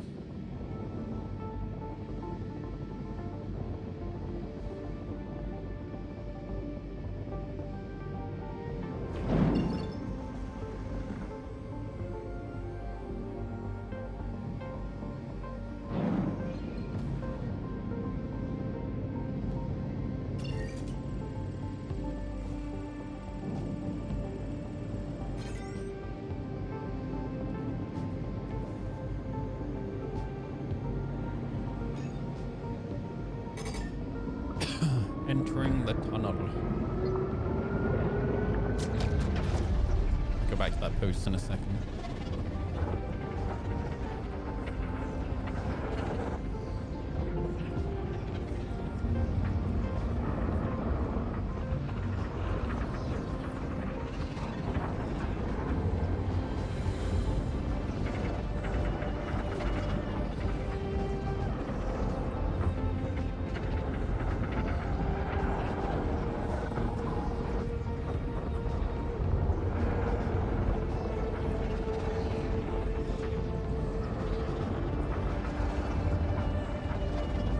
Samson, how you doing, dude?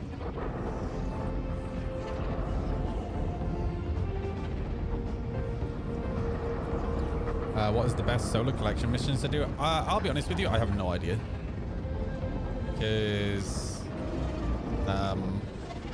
whilst we had our, I think we had like a group of 5 yesterday. I was doing all the combat missions while somebody else in the group did collection stuff. So yeah, maybe somebody in chat has a better idea.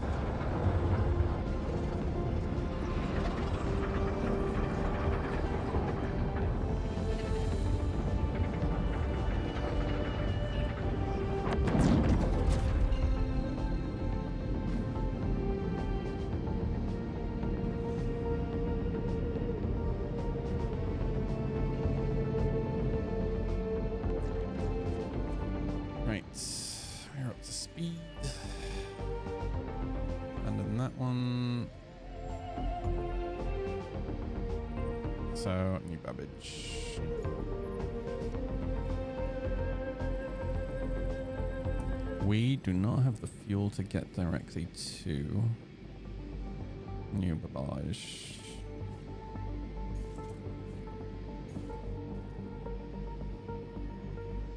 So we'll stop there, I guess.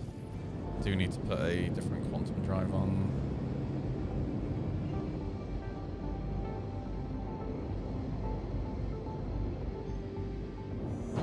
Quantum travel engaged.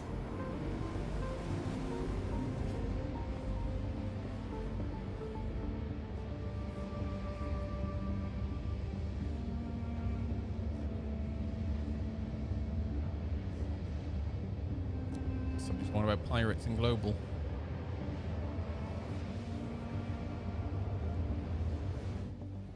On top of this, a known issue for ships and vehicles is the RSI Aurora, all variants suffocating your player when getting in a bed. This ship just received its gold standard pass. How does something like that get missed? The ship is literally 10 square feet inside a cockpit, a standing area, at a bed, missing something as vital as oxygen in a space that small fills me with dread.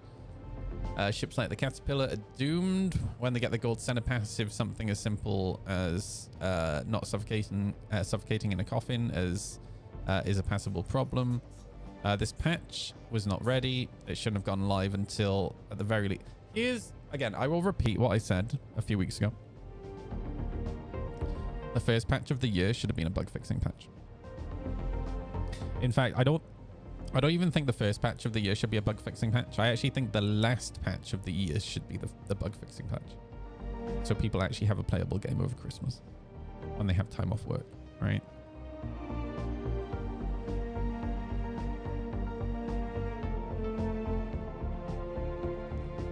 Oy. I can't take much more, Captain. Oh God, here we go.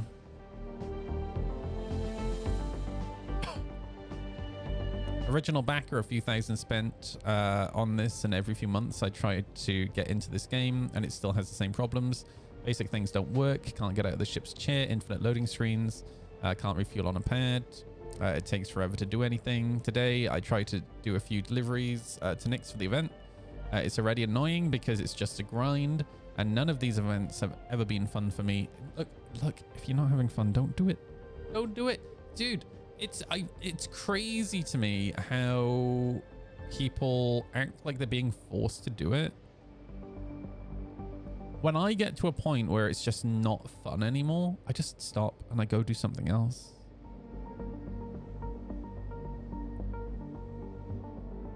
Here's the thing, you don't have to spend money necessarily to reward CIG.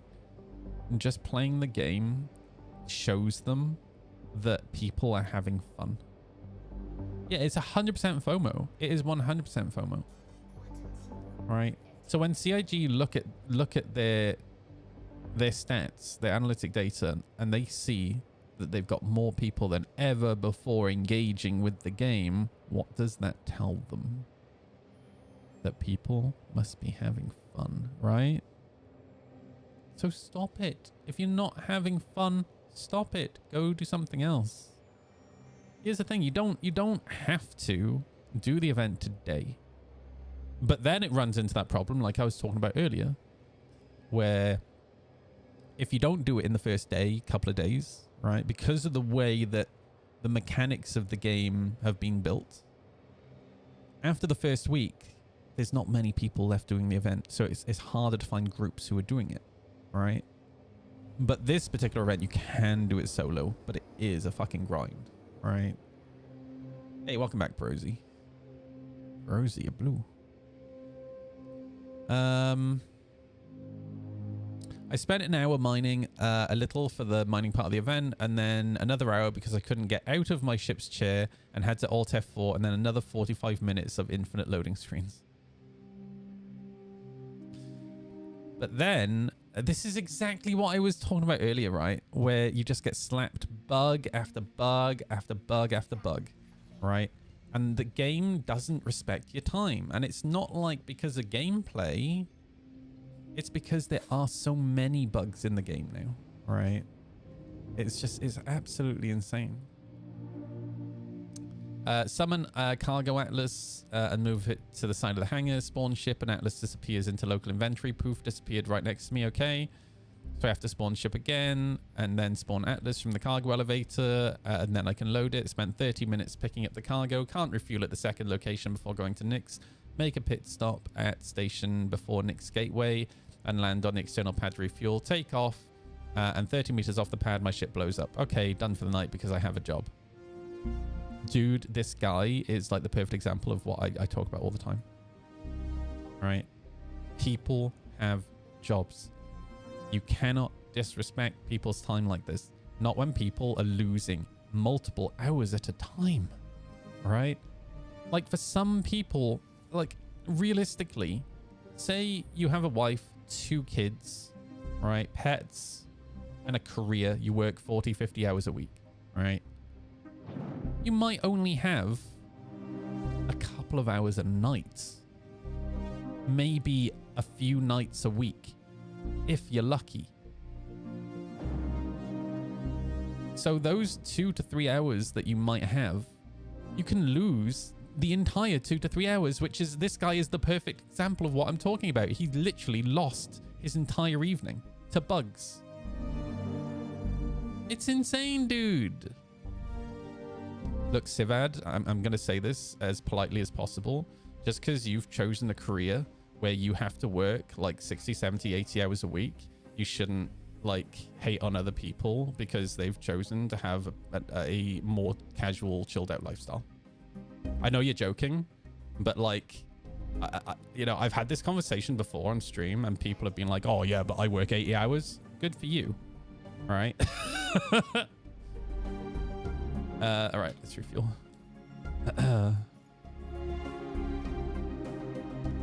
Yeah, exactly. Like I'm the complete opposite, right? Like I chose a lifestyle where I earn almost no money, but generally my life is so incredibly chill. And that's how I like it, you know? I'm a very, very simple guy.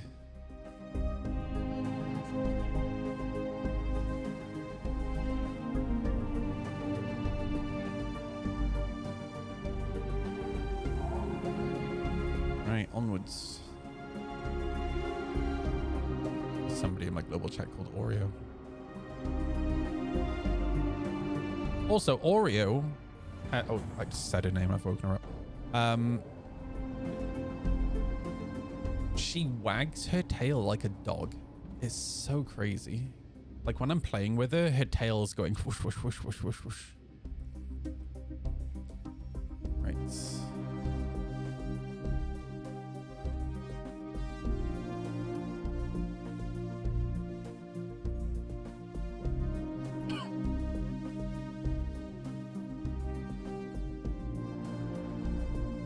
Exactly, Deck. That's the thing, right? Like my old job, I talk about it all the time on stream. The disposable income I had was quite generous, and it allowed me a really, really nice lifestyle. However, I got into a situation after being there for a few years where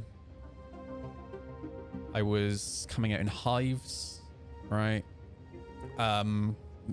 This is going to sound really weird, but you have this gland in your groin, and that would swell up in like a tennis ball. I was getting panic attacks like almost every night about the idea of going back to work the next day. And I will say now that the company I worked for was fantastic. The management was fantastic. The team of guys that I worked with were fantastic. It was purely customers. And to be fair, the majority of customers, absolutely fantastic. But there was at least once a week, there was always this one customer. And I would always get given the difficult cases because I was just really good at de-escalation. I know that might sound funny that Noodle is good at de-escalation. But in a professional environment, that is actually what I'm really good at. Just good at like breaking things down, calm, let's work it out, let's find a solution, one foot in front of the other, right?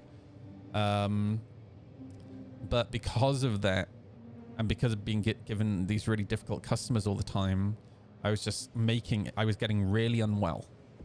And after leaving that job, like literally the day I handed in my notice, it really was like an elephant had been lifted off my shoulders, right? Like it felt like the first time in like 3 years I could breathe. It was crazy. And the thing is, in an IT job like that, they tend to take some of your access away as soon as you hand in your notice for obvious reasons, right?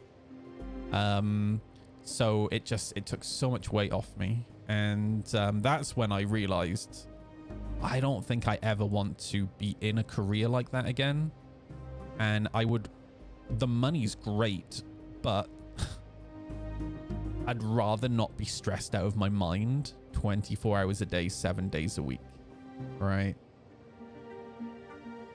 Remember your de-escalation with the fruit basket in 3.8? That was so funny, dude.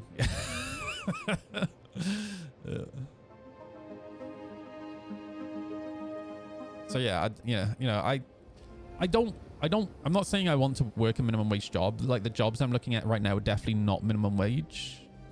I phrased something to somebody a few weeks ago, and in the moment, like I realized, like later on, I realized it kind of came out the wrong way.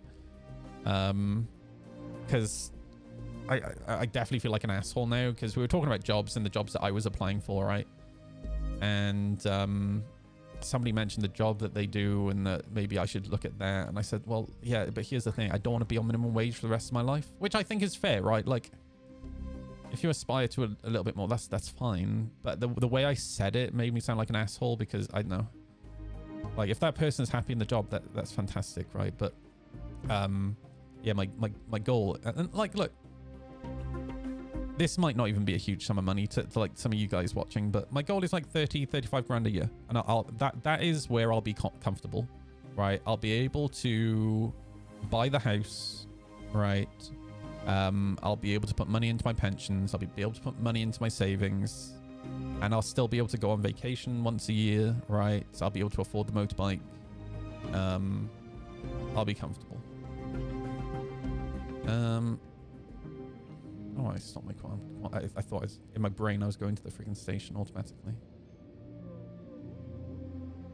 Quantum travel engaged. Quantum travel. And it's where the pressure is for me right now as well. I need to catch up with my pension, because I've not paid into it for like 8 years. So I need to pay in extra money, essentially. And what's really annoying is last year there was the UK government had a huge discount on catching up with your pension, which I've missed now, so that kind of sucks. Oh yeah. Some of that can be down to company culture. It definitely was a company culture thing. And so I'll tell you what caused it, and it was really the company, but it was also, this was a huge learning experience for me and one of the other guys on our team. And I think some of you guys will completely understand when I say this. So some of you guys know Hexodius. He's my old boss. He pops up in Twitch chat. He plays Star Citizen with us like a few times a year. He came to SitCon with us, actually. And he was a fantastic boss, just super, super chill. But when you needed something from him, he would get it done there and then, right? But he got a promotion. and he left to go work at the data center. And the problem was both me and Kyle was amazing. Vaginas. Both me and Kyle kind of wanted the job. So I know you know where this is going, right? So I started, me and Kyle kind of worked together, and I was making sure that cases were dealt with, and that's why I was dealing with the difficult cases, making sure that like nothing was, you know, missed, cases weren't being ignored. I was also making sure that, you know, people weren't just AFKing and not answering phone calls, right? Keeping an eye on the phone stats. And then Kyle was doing other stuff like making sure the rota was done, dealing with the internal politics of, you know, who works when, right? And then the problem was, because we were doing this work, the company didn't need to hire a manager, right? And this was a huge professional learning experience for me, in that it's great to show willing and to show skill, right? However, you should never put yourself in this situation where you're basically giving them unpaid labor, right? Obviously, you're being paid for your job. Where's... I've requested a hangar. Where is it? Because if they don't need to pay somebody like 30 odd grand a year, they won't, right? And funny enough, neither of us ended up getting the job. Like, there was extra pressure on me anyway, because like I was so I went into that job with IT teaching experience. So when they hired new engineers, I was the person that trained the new engineers, right? So typically they'd hire multiple people at the same time, and typically I'd be training 2 to 3 engineers over the course of like a week to 2 weeks. So I had that as well, right? And yeah, we literally went almost an entire year without a manager. An entire year, having a team of like, I think there were 10 of us on that team, 8 to 10 of us, without a manager for the entire team. For a server team, a team of engineers, right? For an international corporation.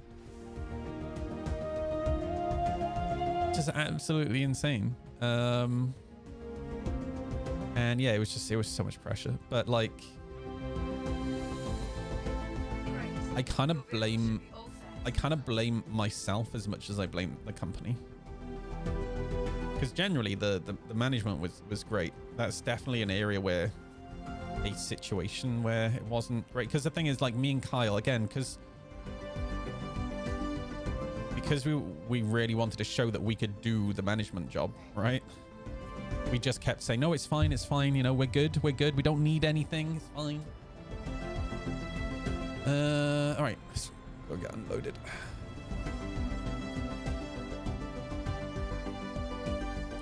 Every now and again I think about, oh, my mouse is dying. I think about Kyle. I wonder what he's up to these days.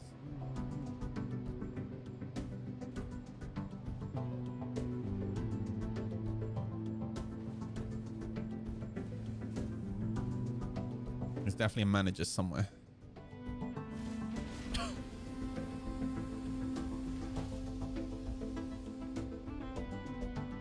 Dude, you can't see it very well on this camera because of the blue light. But yeah, the scratch actually starts like right here. I was really lucky. This isn't my finest parking. I apologize. I'm gonna pull him down, Alexis. I'm gonna chuck him by here. I'm gonna let you do the precision stuff. At least until we have like that back wall.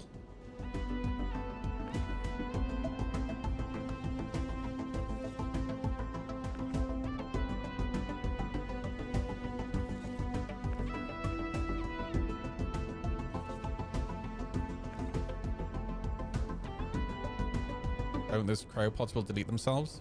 We'll see.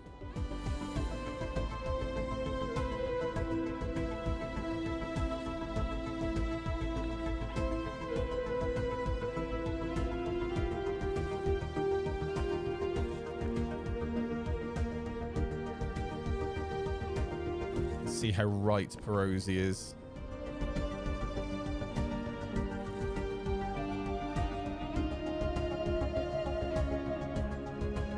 Typically, that only happens on really shitty servers, and this server definitely doesn't feel that shitty.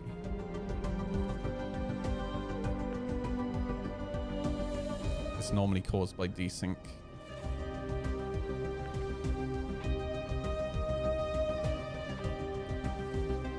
Alexis, why are you building it like that, dude? You're making it more fucking difficult. Ah, bro.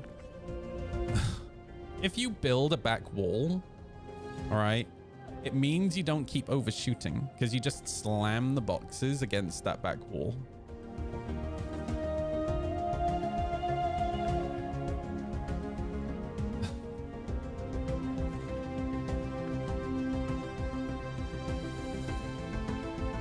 You're doing it in like a, I don't want to sound rude, very autistic way.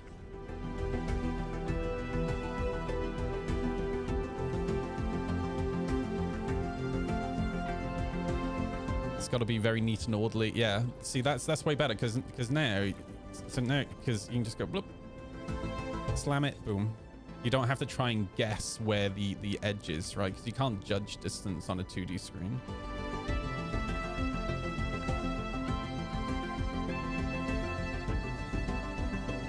I haven't lost one yet.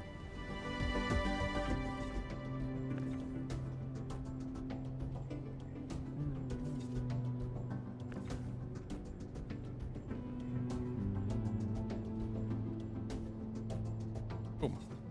Like that.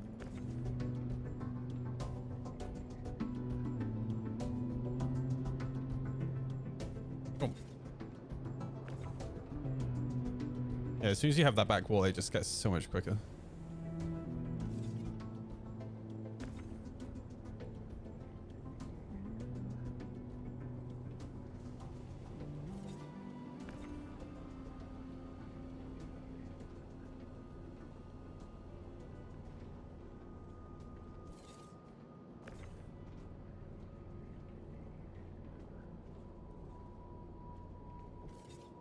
Fuck.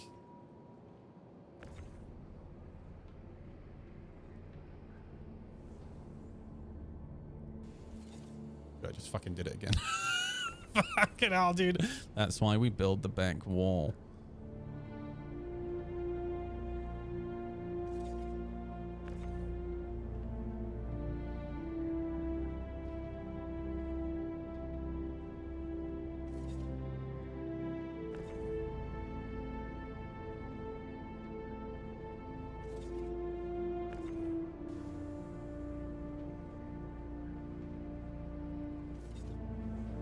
Every time I look around, they're in a different freaking order, bro.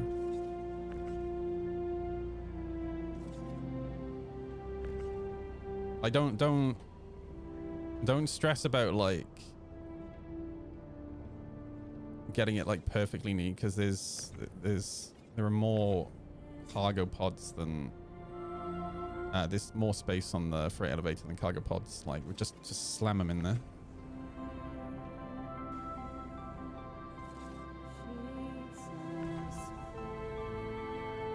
Not having a manager for that long is kind of wild though. Like who's doing one to... There weren't any. That's the thing, dude. And that's... I think... Did we just lose one? We might have finally just lost one. That's the thing. Yeah. I did not have a one-to-one for that entire year. And one of my like big complaints, my main complaint with that job was that going into the job, they kind of dangled this carrot of, oh, we'll, you know, if you stick with the company, then we'll put you through qualifications like LPIC and whatnot, right? And in you know, my first year there. Wait, how did that one disconnect? Just, Alexis, just fucking leave him, dude.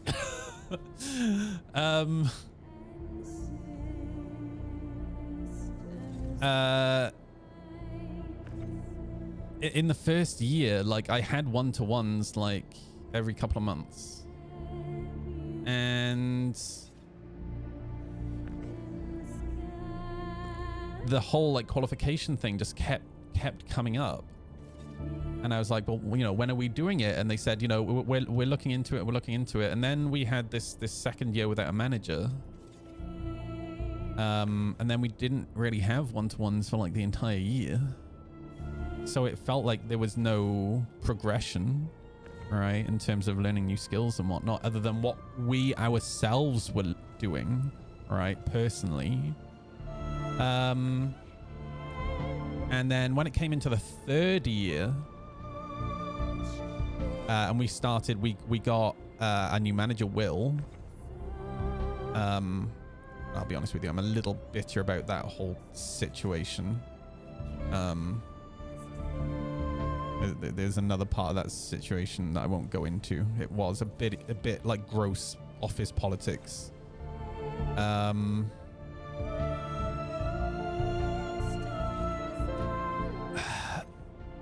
We started having one-to-ones again, and then they started bringing up.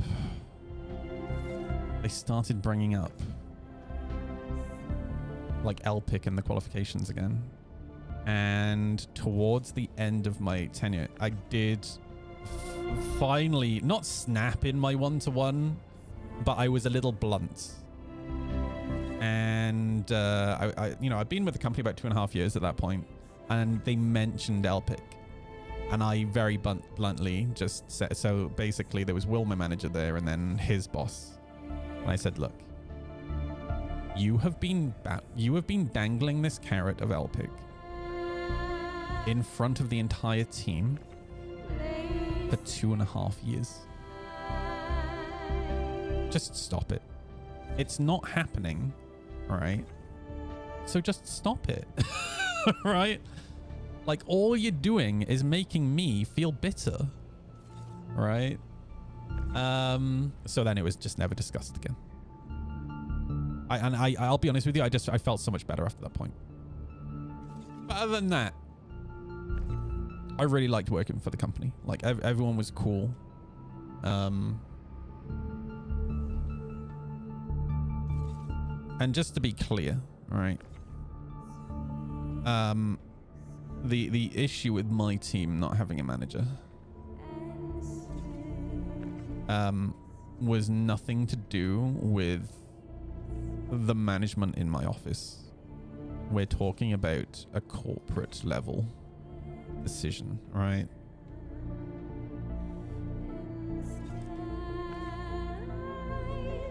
But yeah, I just don't want to go back to a job like that. And also the I decided today, the job at the airport, I'm gonna cancel the interview, because the more I've thought about it, it would be a really cool job. So for those, I've been offered an interview, and it's basically that job, my job, my IT job.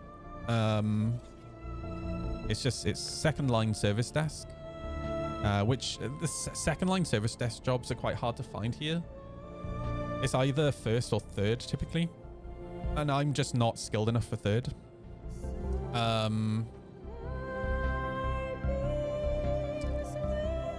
But I have the experience for second. Didn't lose a single pod. Good job, Alexis. And the screen's broken. But the reason I've decided not to go for the interview is twofold. One, I'm not entirely sure. This is going to sound wild when I say this, but I'm not entirely sure I'm going to pass the anti-terrorism check anyway. Because it's an airport, they got to do an anti-terrorism check. But because I've been self-employed for so long, and because there's a couple of weird gaps in my employment history because of being homeless, where it's just really hard to explain, right? And you can say I was homeless, but that doesn't help you, right? So yeah, I'm not entirely sure I'll pass that anti-terrorism check. But that's not even the big reason why I'm going to cancel it. The second reason is it's an hour commute, man. It's an hour commute, and I have a motorbike, not a car. Even if I had a car, that commute, the M4,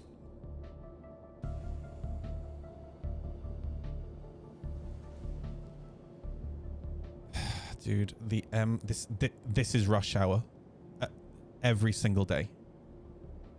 Every single day. And I live right next to this.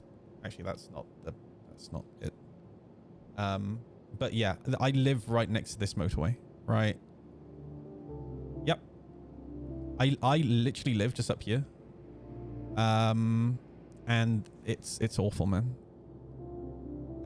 An hour each way. So 2-hour round trip. So, you know, even if it's raining, I could take a car, but then I'm stuck in traffic like this. And it's going to be longer than an hour because I'm stuck in traffic. All right. But then if I take the motorbike to skip the traffic, right, and it's raining, then when I get to work, I'm soaking wet. I got to find somewhere to dry my gear. And then when I finish work, I'm putting on wet gear. And then I've got a miserable commute back home. I really like the sound of the job. And the money's fine. It's like 26.5 grand, which is fine. It's more than minimum wage, right? And it's at an airport. I fucking love planes and helicopters, bro. I've got a friend who works at the airport. Not in IT, but she's an operations manager. And I really like the sound of the job. But yeah, dude, a 2 to 3 hour commute depending on the weather and how bad the traffic is, round trip. Like, fuck me, dude. That's... Do you know what I mean? I would be... And the thing is, I got to pay for the fuel as well, right? So yeah, it's more than minimum wage, but by the time I... And motorbike's cheaper than car for fuel, right? That's fine. But just everything is just screaming... No. Right. You know what I mean? Like, it's just... I'm not going to have as much free time.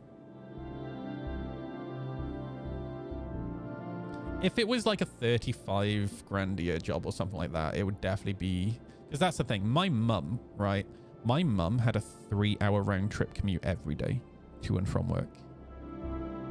But she was the national sales manager for her company.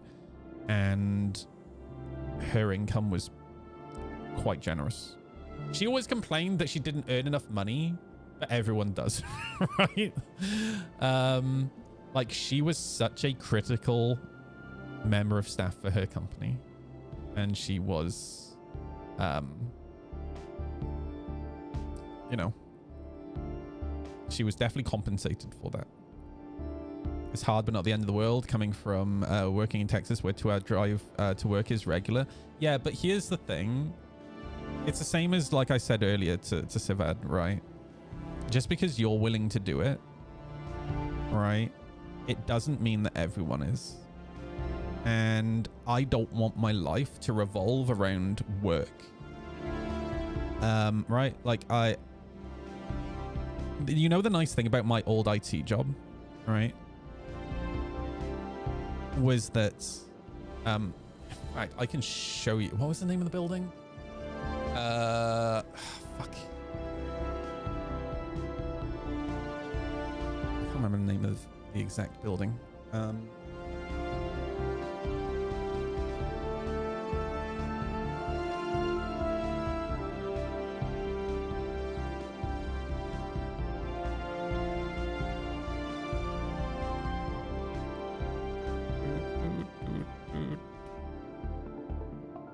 Okay, so I worked in the docks. Southgate House. So I worked in this building here. Now they have moved. So this was our building. So they've moved since then. It's to let now. Because they built this amazing fucking data center. And it's just incredible. But I worked in here. Really nice, really nice place to work. Like, right in the docks. All boats in here, restaurants. Super, super nice, right? But you know what's crazy? Is that, I can literally show you my house. My house. So that's the car park.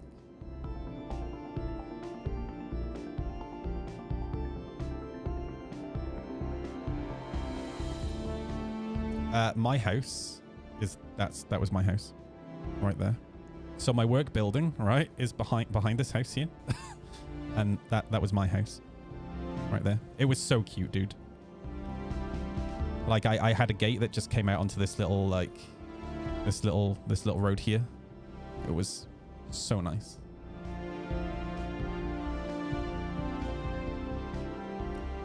Oh, there we go. Yeah, so that's my work building.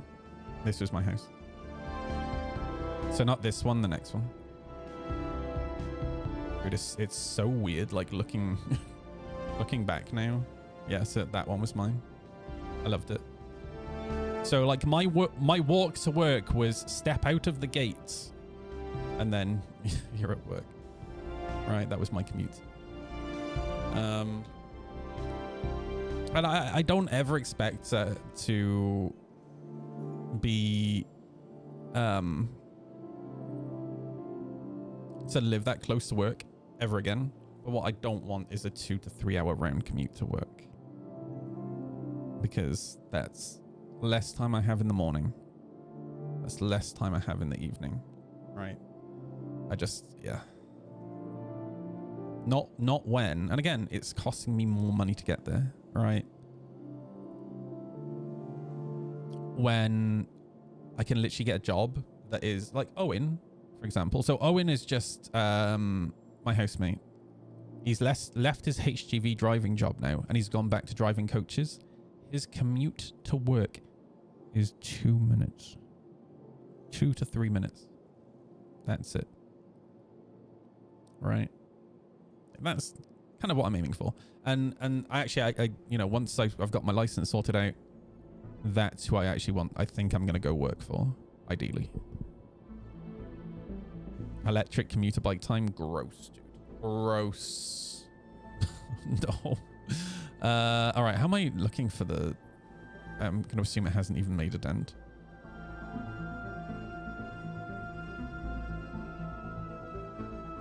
I swear to God, it hasn't moved. I'm 15 minutes from work and being able to sit down in the morning and have... Yeah, that's kind of it for me. Like 15 to 20 minutes is my goal. But absolutely no more than 20-minute commute. Like, no way. And again, I know that a lot of you guys watching probably have like way longer commutes, right? But it's what I want, right? Again, like I'm somebody who... I'd love if my mobiGlas worked. Now, when I grew up on the farm, I continued going to school in the same town that my mum worked in. So while I was doing my GCSEs, I had a 2 to 3 hour commute every day. So here's what, when I was like 15, 16, here's what my average day looked like. I would wake up at 6 a.m. and I would go and feed animals, right? I'd go back to the house, get my school uniform on, right? Have a cup of tea, then get in the car. Bearing in mind, right, that our farmhouse didn't even have double glazing. So in the winter, I'd be waking up at 6 in the morning with ice on the inside of the windows, right? I'm one of those people. You know, our house was heated by a coal burner. Right? No, I sound like an 80-year-old man back in the day. And then I'd get in the car and we'd drive down the A465, and the traffic was just absolutely brutal. And then my mum would drop me off at school because of, you know, when she had to start work, she had to start work at 8:30. School didn't start till 9, so she'd drop me off at 8:15. So I'd have to sit around and wait, right? Then I'd go through my school day and I'd already be exhausted. And then I'd finish school at 3:30, but my mum wouldn't finish work till 5. So my granddad would pick me up. Loved my granddad. He was amazing. He was Bristolian, sounded like a pirate. And we'd go walk his dog around a lake. Then back to his house, have a cup of tea, have some biscuits, and then my mum would pick me up, and then the commute home. We'd get home at about 6:30 in the evening, right? And then I would have to go walk the dogs, take about 30 minutes, come back, and I'd have to feed the dogs. Then I'd have to go get all my riding gear on, horse riding gear, and then grab all of the tech, take that down the stables, put it on the horse. By the time I've got the horse ready, it's like 7:30. Then I'd ride my horse for an hour, get back, it's 8:30. Then I would take my tack back to the house, and I'd grab my mum's tack, go back down to the stables and tack up my mum's horse, and then take my mum's horse out, right? By the time I got back, it's 9:30, right? Luckily, my stepdad cleaned the stables while I was gone. It's 9:30. Bear in mind, I'm 15 years old, right? Then I feed the horses. Once I'm done feeding the horses, I then go to the tack room and I make the feed for the cows. By which time it's about 10:30 in the evening, right? Once I've done that, I then get to go in the house, have my dinner, right? By which point it's about 11 p.m. Then I go to my bedroom and then I do my schoolwork, right? I'd be done by about 1, 2 in the morning, and then I'd have to be up at 6 a.m. to go to school. And that's not hyperbole. So I explain this to you because I want you guys to understand why I'm so, like, fixated on I don't want a 2 to 3 hour commute. Right? Because all of that work, like on the farm, and that doesn't even include the work I do on the weekend. I'd be chopping logs. I would be moving coal with the dump truck. I'd be taking horse shit down to the field with the dump truck. Right, like I'd be moving hay, I'd be milling oats, right? And I'll be honest with you, right? Like, you know, especially going through my CV now, right? I look at my CV and the only qualifications I have are my GCSEs, right? Because from living on the farm, my stepdad kicked me out and I became homeless. Never got the opportunity to go to college, really. Like I did try college and realized it wasn't for me. Never got to go to university, and the GCSEs that I do have are all grade C, DE, right? Because I was just so exhausted all the time from the lifestyle that I had. And like just going through that lifestyle at like 15, 16 made me realize that I don't want that as an adult. And then obviously I got my IT job, and it wasn't really exactly the same. It was just a different type of pressure, right? But there's two things that I've learned in my life from like those two different experiences. One, I don't want that stress there, right? And two, I don't want those long commutes. It's just, again, some people are built for it. Some people are just used to it.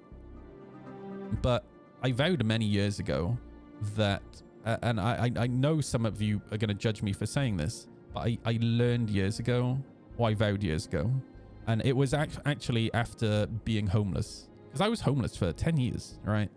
It doesn't mean I lived on the streets for a year. And again, that doesn't sound like a lot, but living on the streets for a year is brutal, right? The rest of the time was spent sofa surfing. And when what was crazy was like the first day I moved into a shelter from living on the street. I went into this shelter, and I've talked about this before on stream. So I go in through this security gate after finally being accepted in, and I meet this lady who's going to be my support worker, and she's like, right, I need to go through some paperwork with you. Let's go sit in the lounge. And we go into this lounge area with a couple of cheap sofas and a cheap TV. And I'm not really paying attention to what she does. She sits down and I go to sit down and she said, let me stop you before you sit down. Always check the sofa for needles. And despite having lived on the street, I was still kind of naive about stuff like that. So that was a huge eye-opener for me. And it was pretty common to actually just find needles in the communal area, right? And after going through the paperwork and whatnot, she was like, right, let me show you to your room. And I walk into this room and it's got like a little kitchenette area. And she's like, right, well, I'll just leave you be. And I just kind of drop my bag next to the bed. And it's just like this big empty room, right? With a bed, little side table, and like just this little kitchen area at the end. And I'm just kind of looking around, and it just like feeling the heat in the room was really weird to me.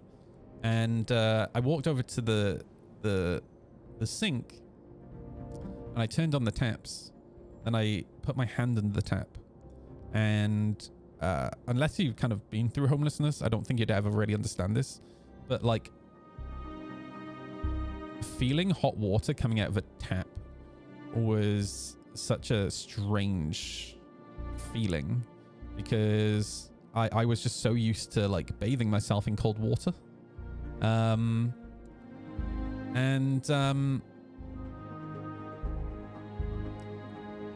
Yeah, I stayed, I think I stayed in there for like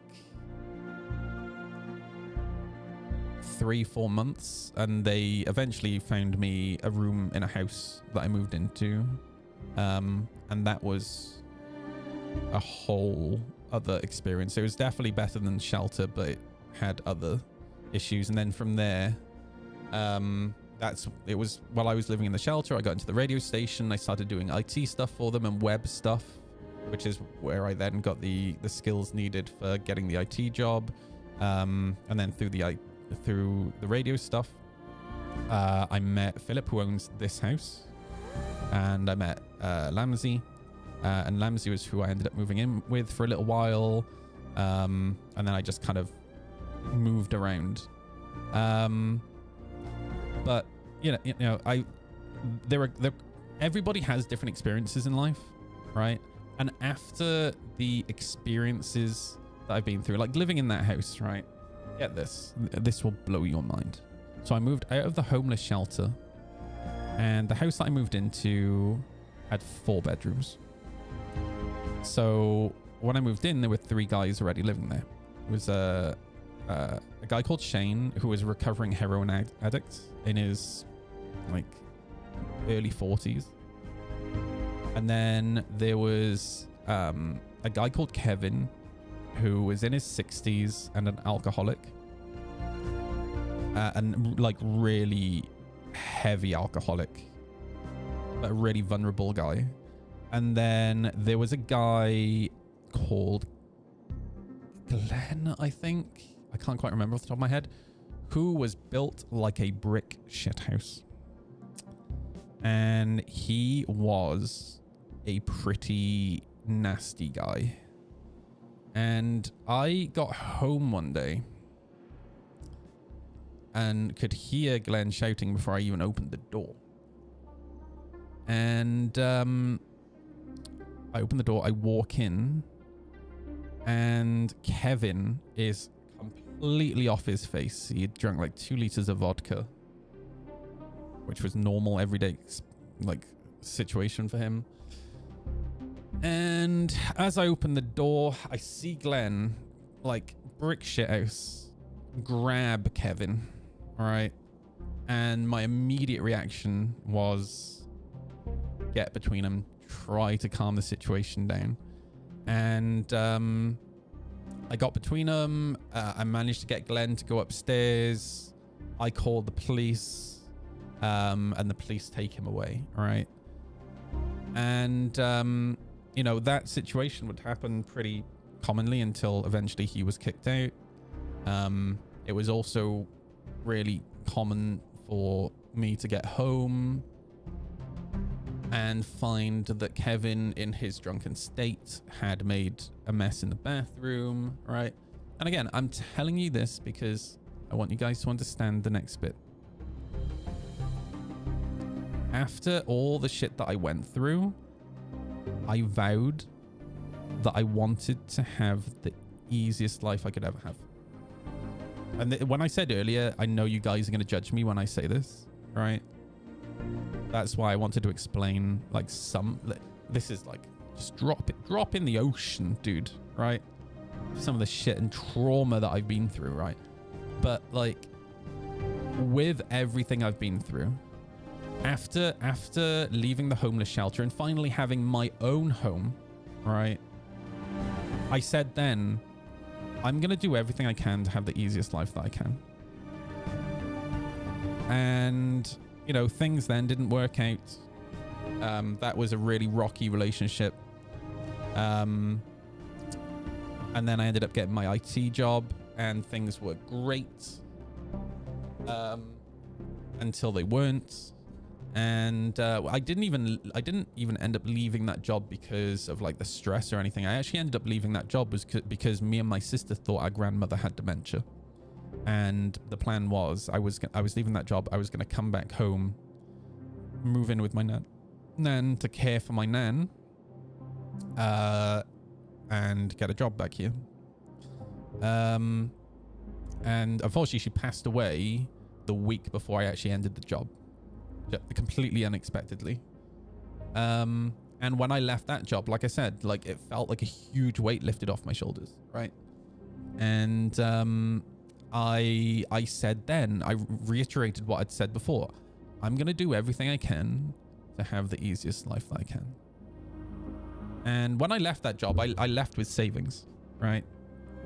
And I lived off those savings for a little while I was trying to decide what I wanted to do. And then Philip, my friend who owns this house, we went for coffee one day and he said, my work has a job that they're currently advertising that he said, I think you should really apply for, because I don't think they're going to find anyone suitable for the job. And it was basically they needed someone to run. So it was a recycling charity. So they do all the curbside recycling collections from houses and businesses here. But they do some other cool stuff in that, like the dumps, the tips here, where you take your waste. They try to prevent things being sent to landfill that can be reused. It's literally called the reuse center. So as people like go to throw things out, the guys who work there will be like, no, that sofa's absolutely fine, take it to reuse. That table's fine, take it to reuse. That computer, does it work? Yeah, okay, take it to reuse. Right, that TV, does it work? Take it to reuse. But they needed someone who was capable of valuing items and listing them on eBay. But they also needed somebody. They did a lot of e-waste recycling. So basically, the local council, the local schools would take all their server equipment, all of their computers. So on an average week, I was rebuilding somewhere between 30 and 40 computers a week and then selling them on eBay, right? And I didn't need the job. I had my savings. But I took it because, you know, my friend thought I was right for the job. I was like, well, you know, I'm kind of twiddling my thumbs at the moment, so it'd be nice to actually have something to do. And it was generally a really nice place to work. The people I worked with were really cool. But the reason I left that job was because before I'd started that job, I started streaming. And streaming whilst I was in that job really took off. And I was getting stuff delivered to work all the time, dude. And it was when I got my boosted board delivered. There was a dedicated IT guy there. who would also build computers. And the boosted board arrived and he knew what it was. And he was like, dude, like, how can you afford this stuff? And I was like, well, I stream on the side. And my manager was there as well. And the two of them were like, you know, what's streaming? And I explained. And they were like, and you make a lot of money doing this? And I said, well, I earn as much money doing that as I do from this job. And there was just like this awkward silence for a second. And then my manager was like, so why don't you just do that full time? Like, well, you know, I could. And she said, because here's the thing she said. She said, it's not that I don't want you here, but like, if you can do that job full time, it frees up your job for somebody who needs it. Because we worked with a lot of volunteers, right? And I was like, that's a really valid point. So I ended up handing in my notice, and then I went full-time streaming, and that's what I did for 8 years, right? So yeah, now I'm in this position where, you know, streaming has treated me really well. But the problem with I don't think it's, I don't do a lot of YouTube stuff, so I probably shouldn't assume. I don't think it's as bad with YouTube, but with streaming, it's the death of a streamer is when they become irrelevant. That's why you see content creators very often saying and doing some really stupid shit just to get attention, because it makes, even if it's negative attention, it makes them relevant, right? And if people don't think about you, then they don't click on your content, they don't go to your stream, right? So unfortunately, when my mum passed away and I ended up taking the year break, right? That's pretty much the death of the channel. Now, I do think I could have regrown the channel back to where it was, but when I came back, I don't really have the heart for streaming anymore. It's just not really what I want to do. Because this is going to sound really sad, but fuck me, dude. It gets really lonely, right? Like I've literally spent 8 years sat at home on my own all day, every day. And, you know, it was fun at the beginning, but obviously every job has pros and cons. You get to play video games. Fun. But at the same time, you get to play video games. Star Citizen. You know, and it can be brutal, right? When you're making your living from it, you know, you have to play the game even if you don't want to play the game, right? And that can be really rough.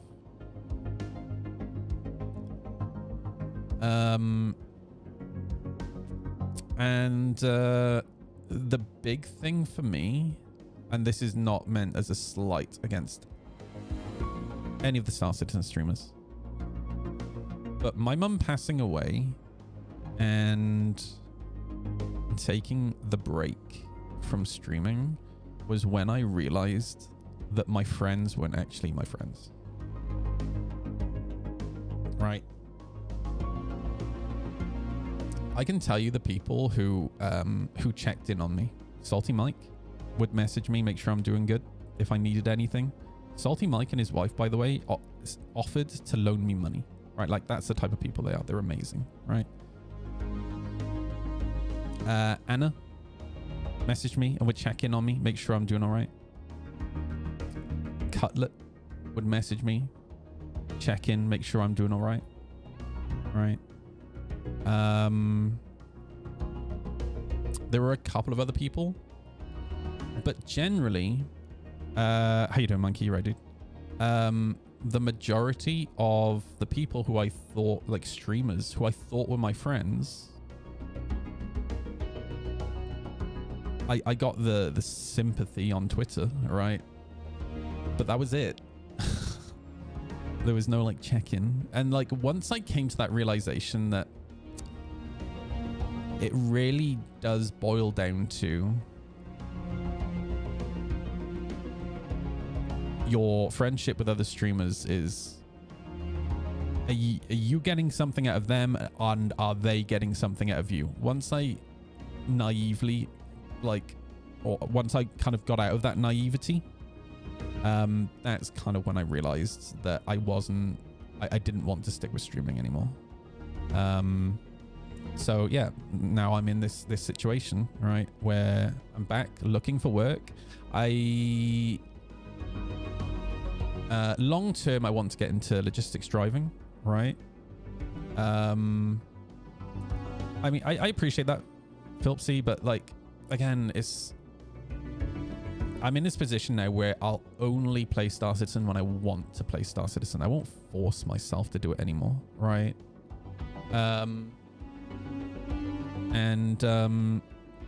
Yeah, I'm in this position where I want to go back to work long term. I want to get into logistics driving because I love driving, and there is some money to be made in it.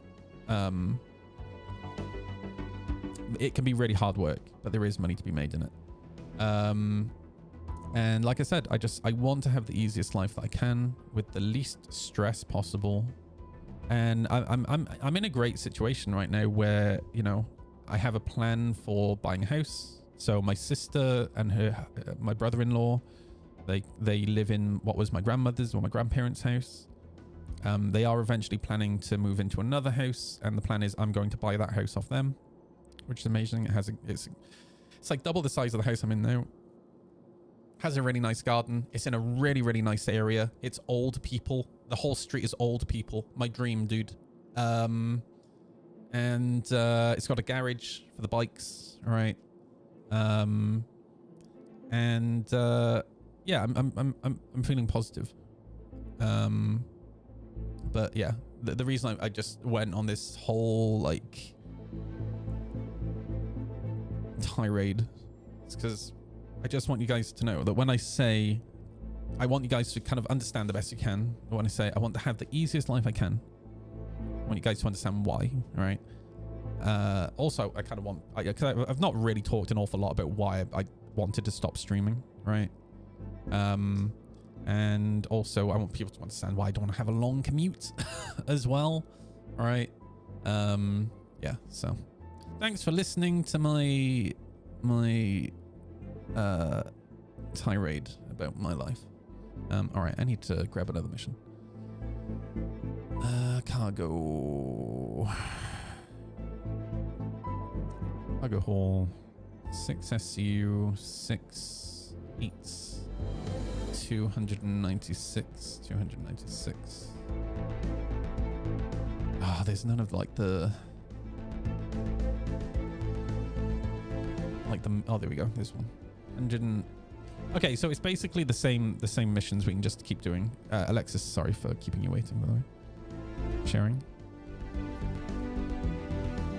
Right.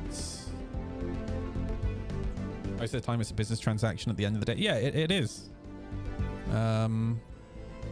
You are, wait a second. Oh, this isn't the pickup. I just realized. Where is it? Port Tresla. Okay. Port Tresla, let's go.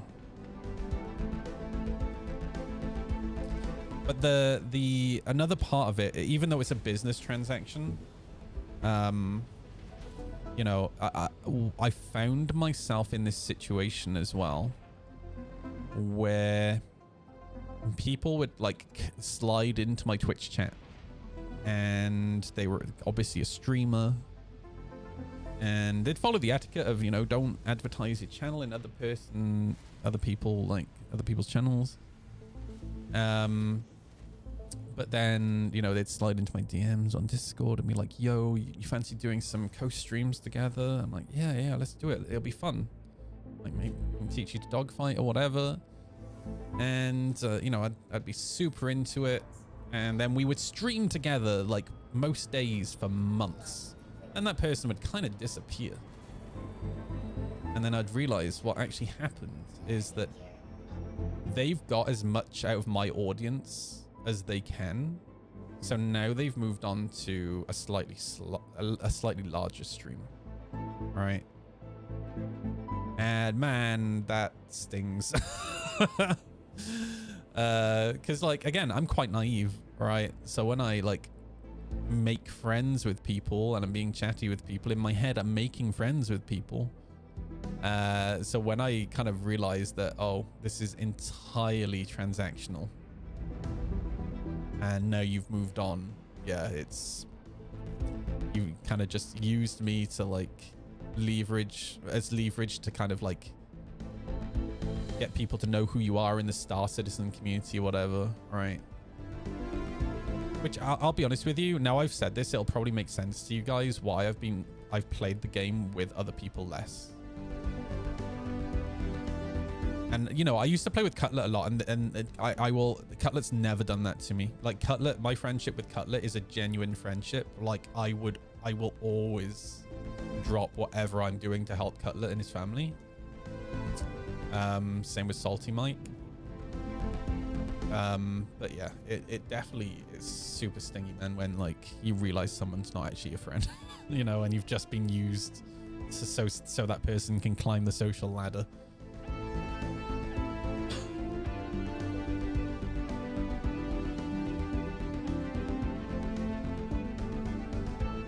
Well, my favorite thing with Cutlet is he just says as it is, which is like very much how I am. I would rather somebody just not bullshit me. Right.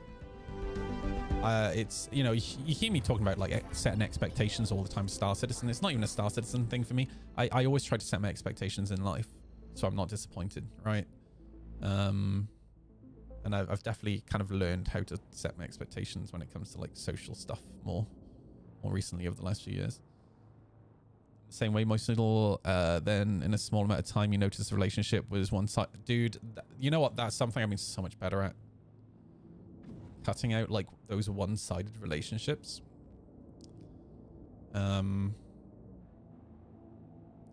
Sivad, I was at Sivad's house one day, and I think I was kind of like going through a really like depressed, like, because I go through these periods of like really bad depression and anxiety, and because of the amount of time that I would spend at Sivad's house, Sivad saw me go through that a lot. And I can't remember what the conversation was that we were having, but Sivad said something that was so incredibly blunt, but it was exactly what I needed to hear. And I can't remember exactly what I had said to him, and he just looked at me and said, "Don't forget, Adam, friendships are give and take." I know it's not like the most profound thing in the world, but when he said that, it was just like, right. And ever since then, well, the other day, my sister got a puncture, right? And my sister called me, and I was in bed when it was like first thing in the morning, and she said, "I've got a puncture." Sorry, it wasn't in the morning, it was my morning. And I said, "I will be right there, where are you?" And I was there as quick as I could be there, right? And yesterday I went to my sister's, and she had bought me a load of meat from the local butchers, really fresh stuff. And I made a joke on stream yesterday, I think it was yesterday, where I said, "Shit, now she doesn't owe me anymore." Right? And it was a joke when I said that, but like I very much have this thing now of, you know, I'm always reminding my friends, look, if you ever need help with anything, you need help moving house, or like you're broken down or whatever, just call me, right? Because it's really important to me that my friends let me help them, and vice versa, right? Like that, I know it sounds really weird, but it is really important to me, because I just feel like that's a big part of friendship. You know the saying, you know, a best friend will help you bury a body, right? And all that jazz. Not saying I've buried many bodies. Not this week.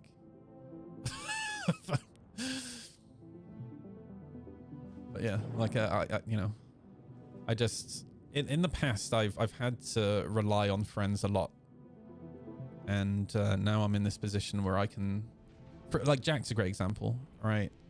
Like it's why you hear me talk about Jack a lot, because like me and Jack spend a lot of time together.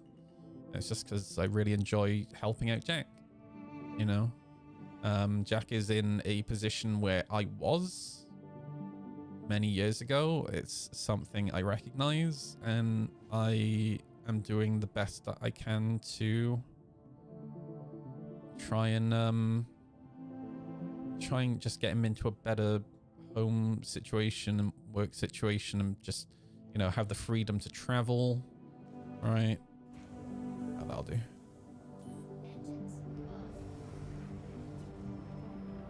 You know, he feels bad, but like, you know, sometimes he finishes work at midnight and there's no buses, and it costs him so much money in taxis to get home. And you know, we have this thing now where I said to him, I was like, look, dude, if you're on the midnight lock, just call me. I will pick you up and take you home. Right? It just works out cheaper. And then you can, that money that you're saving for the taxi, you can put that into your savings, right? Because he's got some savings. He's saving it from motorbike. And then he doesn't have to pay for taxis anymore to get to and from work because he's got a motorbike. All right. I more or less only started using Twitch to find people to play Star Citizen with because my real life friends.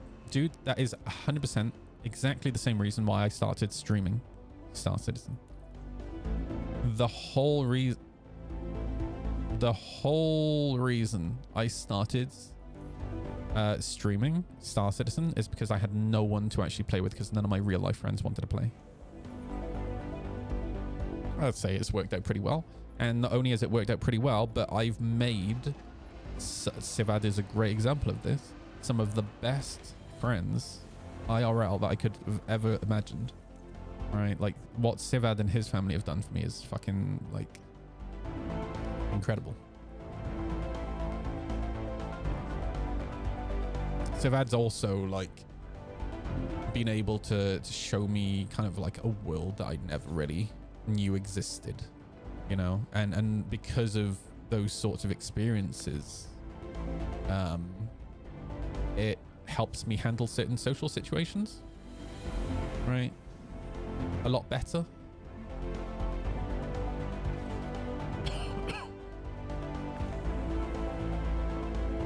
If I do something for one, I don't expect them to do anything. I don't expect my friends to do anything in return. It just makes me feel better knowing that I'm not taking all the time. Does that make sense? But yeah, it's like when, you know, I've loaned money to friends, but whenever I've loaned money to friends, like dude, I've given so much money away. It's ridiculous. And I'm not really in a position to give money away. And sorry, I don't want this to sound like Noodle's the saint. Again, it's just me trying to help my friends, right? But whenever I loan money to my friends, I give them this talk of, look, I'm loaning you this money. However, I don't necessarily expect it back. Only pay it back if you are actually in a position to pay it back. Right? Because I don't want my friends to be struggling. Like, I don't, you know, I know how hard it is when you need to borrow money off somebody one month, right? And then the following month you're stressed out because you want to try and pay it back, and then you're eating less food, right? Because you're trying to pay your friend back. It's just such an, it just adds to like an unnecessary level of stress, right?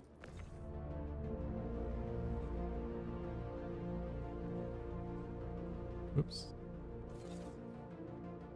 It's the same with like me and my housemate Owen. Again, like Owen, right, was one of my Twitch viewers, by the way. Just was a dude that came into my Twitch chat one day. And then it turns out we lived locally. And then we went for a meal together and just to hang out. Turns out that, you know, we're both kind of as chilled as each other, IRL. And then, you know, he's the same as me. He's a big believer in like help your friends. When my mum needed to move, he was there helping us move my mum to my sister's house. And you know, like having a housemate, I pay all the bills, he pays me. sometimes there are some unexpected bills, and I always say, look, don't rush, don't stress to pay me back. Just pay me back when you can. All right.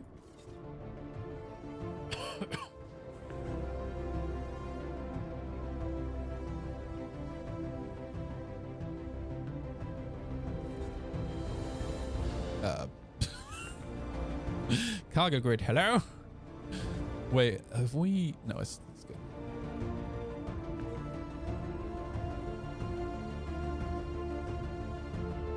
Yeah, dude, it's the Star Citizen community, right, is genuinely one of the best communities I've ever been a part of. And what's awesome about the Star Citizen community is not everyone, but like it's a little bit of an older community, right? So there's a lot of people with a lot of life experience, but then on top of that, you meet people from so many different walks of life that you would have never otherwise been able to meet, right?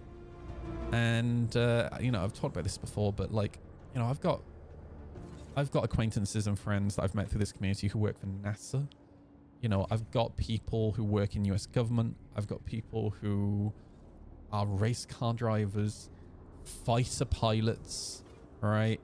I got friends who work on oil rigs. Oh, that's not supposed to be that. Like just anything you can think of. And I would have never met these people if it wasn't for streaming Star Citizen. You know, it's something that I talk about. Dude, you're so autistic, bro. that was funny as fuck. He can't stand the boxes are lopsided. You had to make it all square and symmetrical. Oh, bro. Oh, sorry. That was funny. Yeah, it's so good, man. It's so good. It'll affect it will affect the thrust. You're right. Is it landing? Oh, I didn't actually look at the landing gear now. Should I announce an organ? Yeah, you can do. Yeah. Like just do maybe like an event helping people get their events done.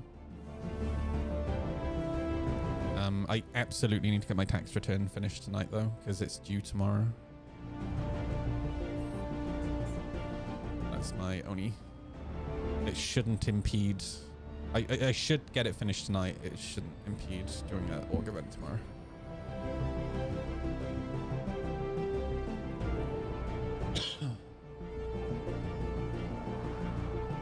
Not sure how things were 10 or 20 years ago, but it feels like people have become worse, particularly in the last 2 years. I think that social media has definitely had an adverse effect on people in general. But I don't think that's everyone. It definitely feels like there's a lot less patience from people. Again, I don't think that's necessarily everyone. There are still some really good people out there. You just have to find them.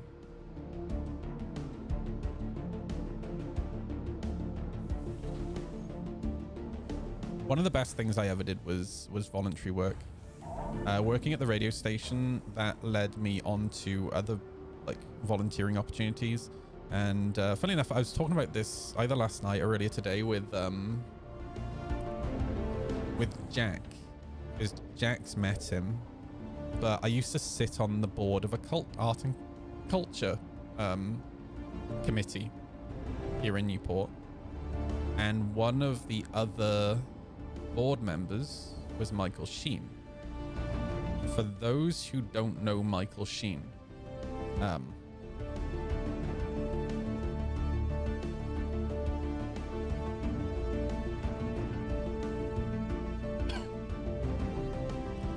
you'll recognize him.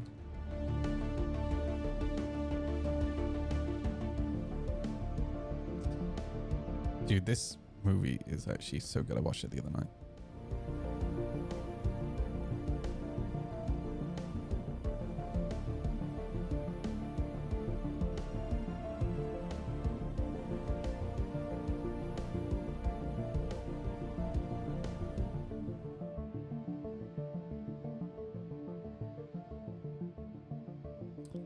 He's amazing in Frost Nixon. Absolutely phenomenal in Frost Nixon. I keep forgetting he's in this movie as well. Yeah,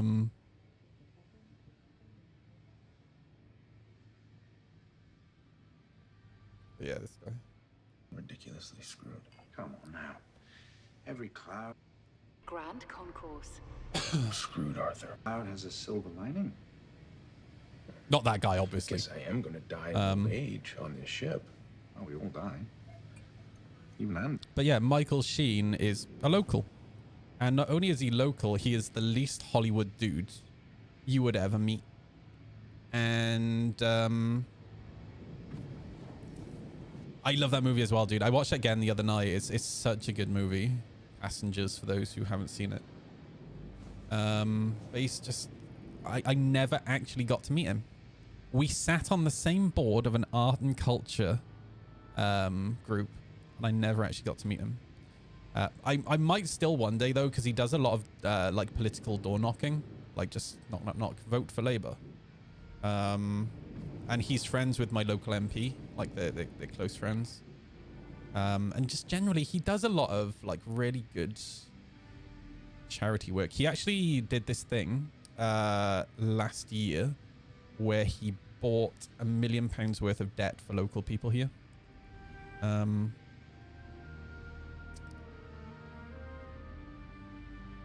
It's not an unpopular opinion. I think everyone agrees David Tennant was the best Doctor.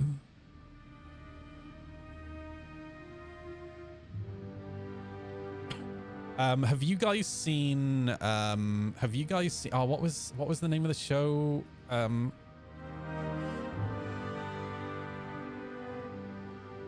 What was the show that they were both in? It was so good. Oh my god, dude, this shit is so funny. Like they're really good friends, right? Just pineapples yesterday. Oh. How'd you get on? I'll show you mine if you show me yours. Seems bad. Huh? Good Omens, that's it, dude. That show was so good. Very good. Yeah. And yours?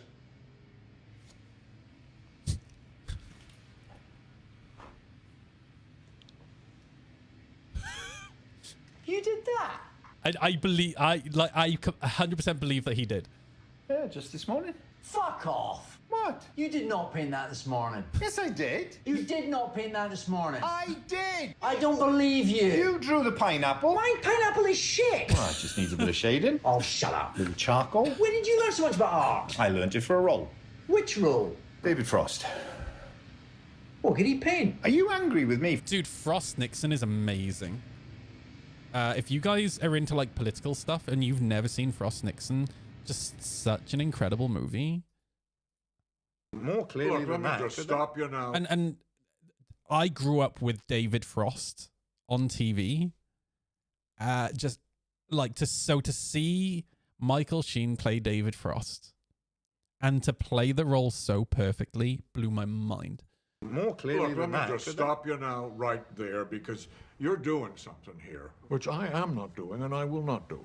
Throughout these entire broadcasts, you're quoting me out of context, out of order, and I might add, I have participated in all these interviews without a single note in front of me. Well, it is your life, Mr. President. Now, you've always maintained that you knew nothing about any of this until March 21st. But in February, your personal lawyer came to Washington to start the raising of $219,000 of hush money to be paid to the burglars. Now, do you seriously expect us to believe that you had no knowledge of that? None.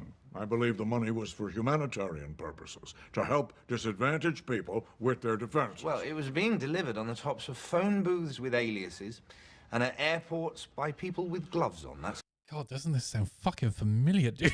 Oh my God, bro. not normally the way lawyers' fees are delivered. Look, I have made statements to this effect before. All that was Haldeman and Ehrlichman's business. I knew nothing. Okay, fine. Fine. You made a conclusion there. I stated my view. Now let's move on. Let's get on with the rest of this. Hold on. No, I don't want to hold on. If continue Haldeman this. and Ehrlichman were the ones really responsible when you subsequently found out about it, Why didn't you call the police and have them arrested? Isn't that just a cover-up of another kind? Well, maybe I should have done that. Maybe I should have just called the feds into my office and said, hey, there's the two men. Haul them down to the dock, fingerprint them, and then throw them in the can. I'm not made that way. These men, Haldeman, Ehrlichman, I knew their families. I knew them since they were just kids. Oh, yeah, but you know, politically, the pressure on me to let them go, that became overwhelming. So I did it. I cut off one arm, then I cut off the other, and I'm not a good butcher. And I have always maintained what they were doing, what we were all doing, was not criminal. Look, when you're in office, you gotta do a lot of things sometimes that are not always, in the strictest sense of the law, legal. But you do them because they're in the greater interest. Dude, I haven't watched this movie for years. I'm gonna have to watch it tonight, because god damn, my spidey senses be tingling. Holy shit. Of the nation. Right, wait, just so I understand correctly. Are you really saying that in certain situations, the president can decide whether it's in the best interests of the nation and then do something illegal? I'm saying that when the president does it, that means it's not illegal. I'm sorry? That's what I believe.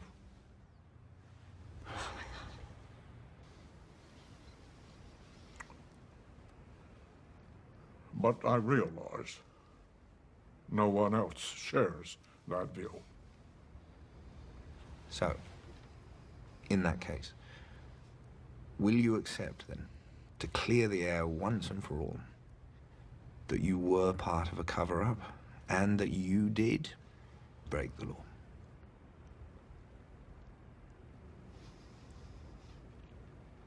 Ladies and gentlemen, we got him. Oh my God, we got him. Shit. Dude, such an awesome movie. But yeah, he did this project recently where he wrote off £1 million worth of debt for local people here. Credit is not a bad thing. You know, everyone needs help at certain points. And if you're just sort of punished for it, or you know, you have to pay more because you actually have less, there's just a basic unfairness there. And that needs to be put right. Using £100,000 of my own money, I've managed to buy £1 million of debt belonging to nearly 900 people in South Wales. Here's to it.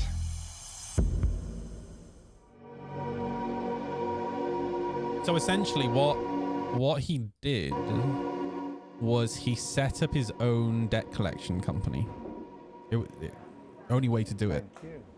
I'm not good at keeping secrets at all, so to keep it for 2 years is quite hard. Everyone was talking about the cost of living crisis and the fuel heating bills going up and that kind of stuff. So we knew it was going to be a tough time for a lot of people. It became more and more urgent, really, what we were covering and what we were trying to tackle.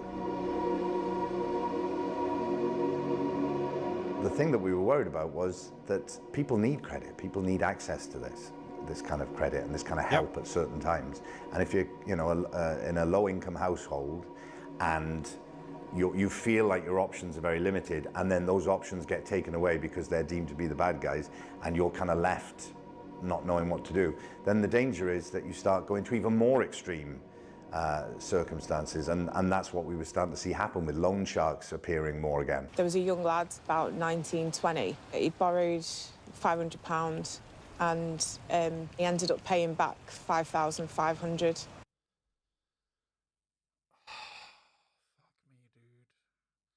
You know, there are articles in the news today where university students who have student debt, some of these people, they've been paying back their student debt for like 5 years, and the overall debt today is more than when it started.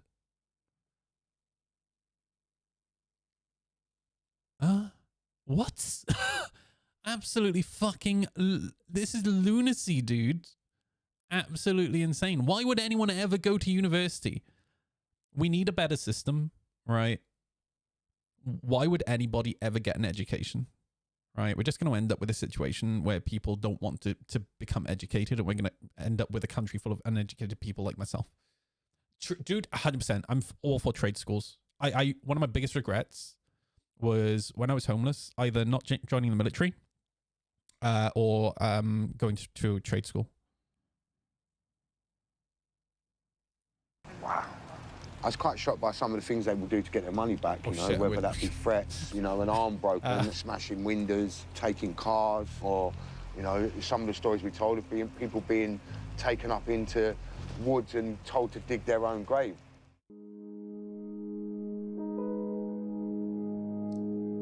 There's a lot of myths about, oh, well, if you're in debt, it's because you're paying for things you don't need, and, and it's their own fault. Well, we talk to people in this film where you get to know, the sort of person who might be in this situation. And of course, it's anybody, really, and increasingly more and more so because of, what everyone's going through. Well, these are people who are working really hard and are really resilient and are just finding it really difficult once they do, dip under to come out the other side again.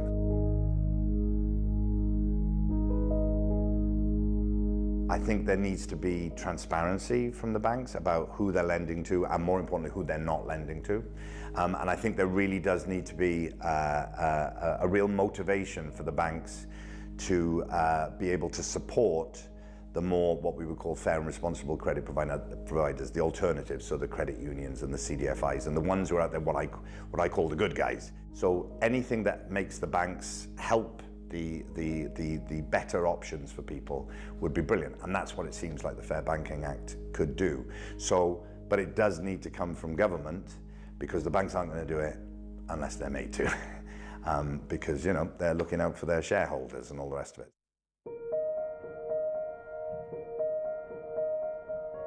You have a legal obligation as soon as you buy someone's debt to let them know immediately that, who owns it. If you're watching this, then that means you've just received a letter saying that personal debt belonging to you is now owed to a different company. Well, that company is mine. I'm writing all that debt off. And so when we sent out those letters, we tried to make sure that there was a way for them to then get in touch with us. And to let them know that the debt had been written off. But obviously in hindsight, you kind of realize that, of course, I wouldn't do that because I'd be scared that it was a scam. And so it was quite difficult to get in contact with people. But ultimately, that wasn't the point. I'm hoping that the work that we're doing through the documentary, by people watching it, that it creates a sort of momentum to get change to happen that will help, many, many more people. So the helping the 900 was hopefully a way to help those 900 people, but also to get to creating change that will help, millions. Such a cool dude, man. Yeah, I love Michael Sheen, dude. I really hope I get the opportunity to meet him at some point. And annoyingly, Philip, who owns this house, has met him a couple of times, because Philip runs a cool project that Michael's been to a couple of times.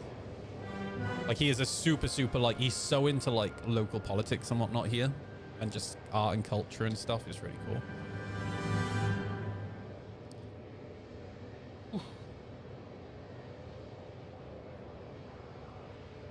You're backing up 800 gig to wipe your server. Oh, jeez, dude. Oh, no. I might have to cook myself a sausage in a sec. I got leek and pork sausages my sister gave me.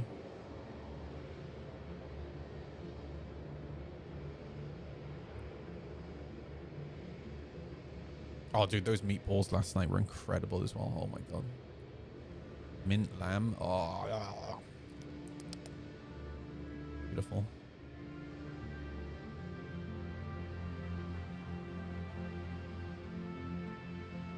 Oh, I literally just showed that deck at David Tennant. Wait. Oh, God. My fuel is showing as full. I'm not sure if I trust that.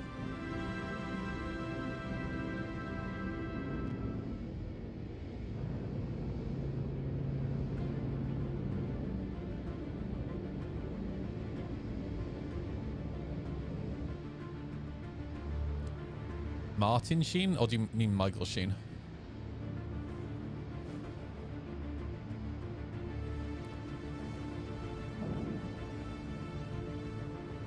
They definitely do not look alike to me. Well, any Martin or Michael Sheen.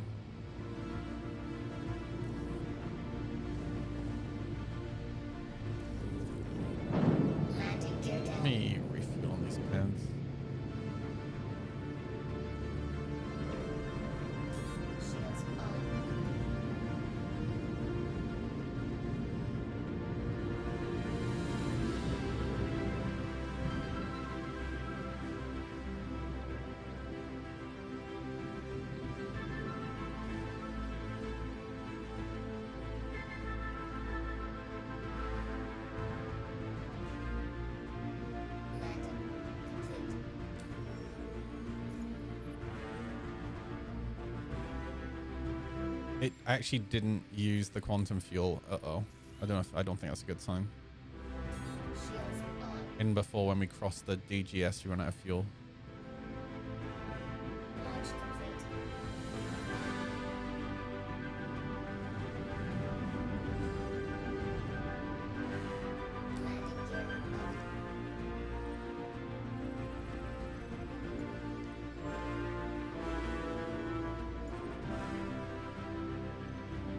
Picked up a 3090 to run AI on it. Need to switch out. Oh my god, dude. I can hear my electricity bill crying.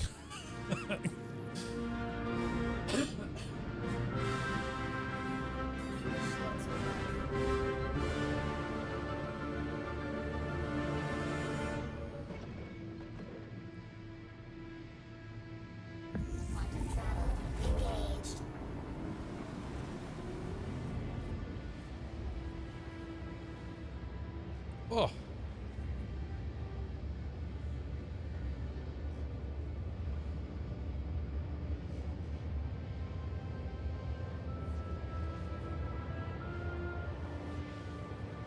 Like spectrum.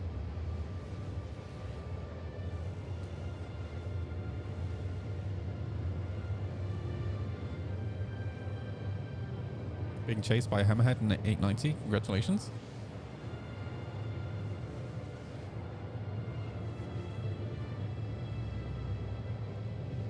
Social UI rework when? Good question, Bruden.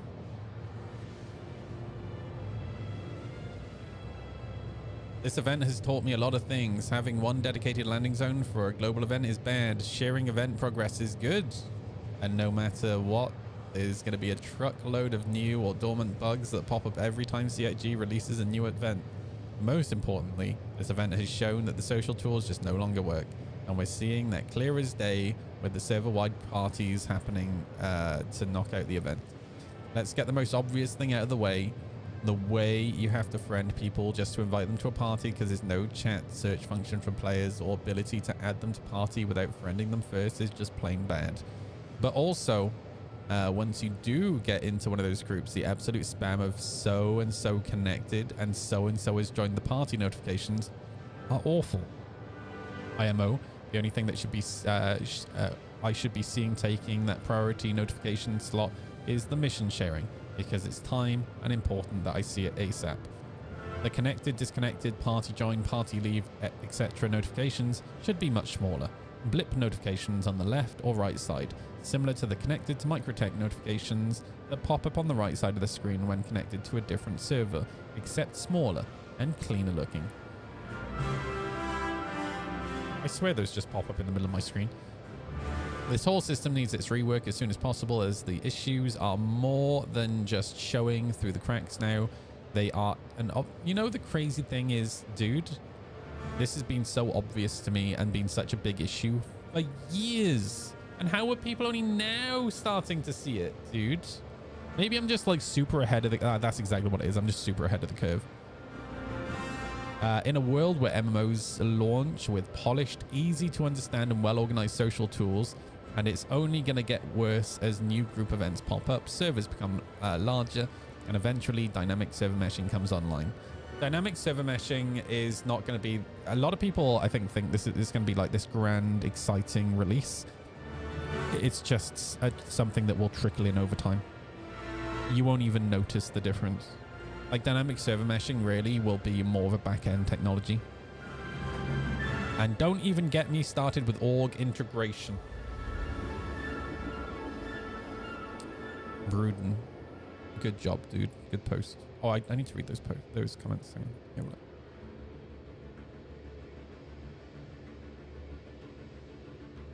go. Nope, that was not the post.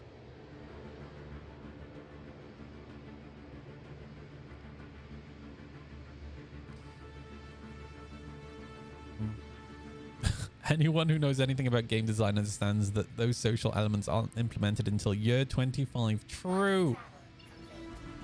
Yeah, if we don't have the new... I said this when they announced the tactical strike groups. if we don't have the social tools by the time tactical strike groups are out, CIG has really fucked up in terms of their prioritization. Now, the good news is a dev did say just before Christmas that the back-end systems for social tools are done. It's just waiting on integration and development on the front end. So that gives me a little bit of hope. I'm still at 100% fuel. Okay, where's the jump? I'm just going to go for it.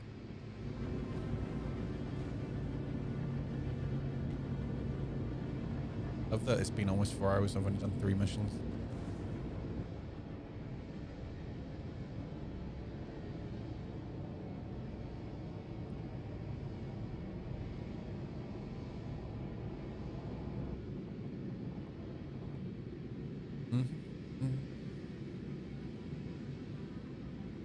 This is going to be a pretty dull couple of months. Oh, dude. I think you're right. I think he might be right. Dear CIG, I just need to make sure I don't crash anything. Please give orgs and groups some better content. This event is just glorified box moving. Everyone is a millionaire. The billionaire, actually. There's nothing to fight over in the verse. When the mission refactor happens and they took away the valuable cargo from salvage ships and mission ships, we lost the content we enjoyed fighting over. Now what is there? Hathor, Lazarus, those things are not motivating enough, and the population density of the servers is too low to get people doing them regularly enough for them to be a reliable source of entertainment. Can you just put some simple sandbox content in that creates reliable conflicts for groups?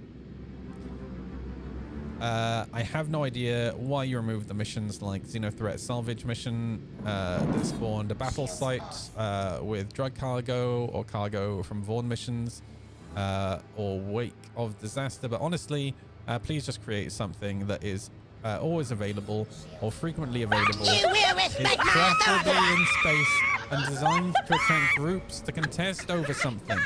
There's only so much fun that can be had by fighting. I'm going to try and get into this hole while I'm reading. Only so much fun that can be had fighting solo players and disorganized noobs. People are going to get bored and drift away. I don't think that's true, but I agree with the rest of the post. I genuinely don't know what we're supposed to do for 2 months until crafting, which also isn't anything special for groups. Why is it so hard just to put some sand in the sandbox? All this theme park stuff is so damn boring. We don't care about farming armor boxes. Hey, speak for yourself. In some solo dungeons or killing NPCs, we want to fight over cargo in space. It's that simple. I mean, that's a tape. Hey, expat, how's it going? Thank you for the raid. Welcome in. Just kind of chilling, moving some boxes. How was your stream? Raid and run, no problem. Have a good one. How you doing, raiders? Just reading some Spectrum posts, getting a vibe from the community whilst we travel.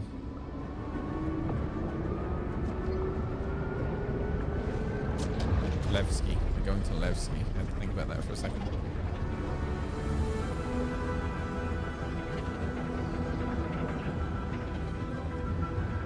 Man, I love moving boxes. It's been such a chill day. I swear to God, my progress on the journal hasn't moved, though. Tomorrow will probably be a little bit more. I'm going to get a group together tomorrow.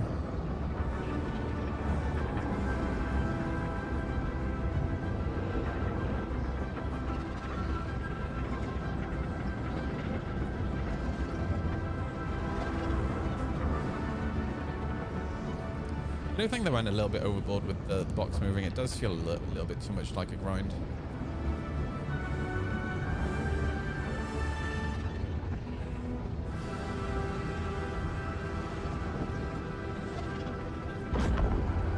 That scared the crap out of me then.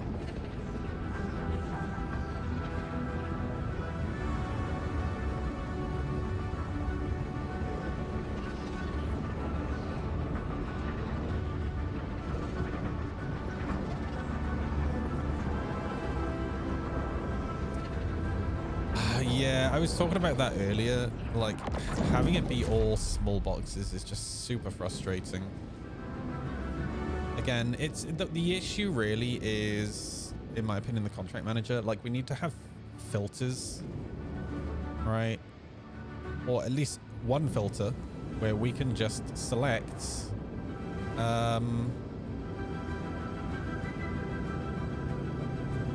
why do I not have the arrow to work out where that dude is? Did I not put, maybe I didn't put my helmet back on. No, I did. We need to have a filter, right, to be able to just be like, yo, give me boxes that'll fit in this ship, right? Would be really nice. Right, let me grab a contract in Nyx real quick.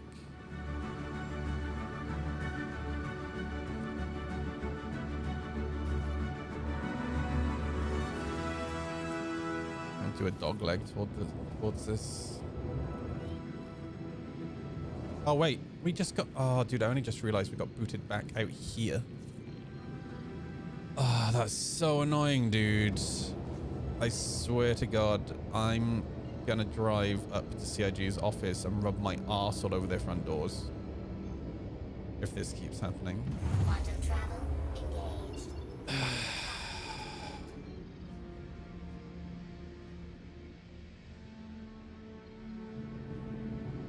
Well, we sail back to the jump point again.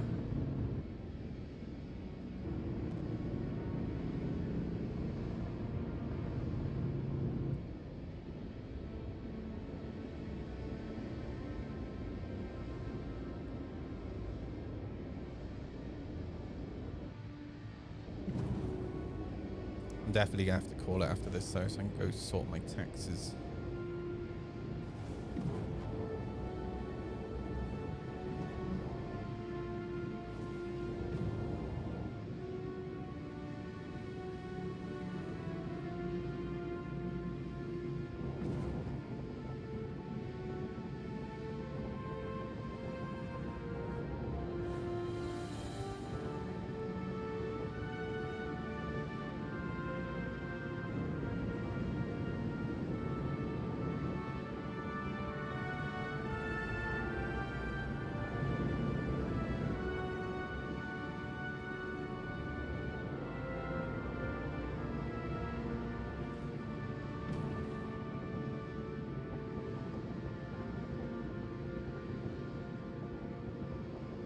Please work. I swear to God, if it doesn't work this time, I'm just gonna Alt F4 and give up.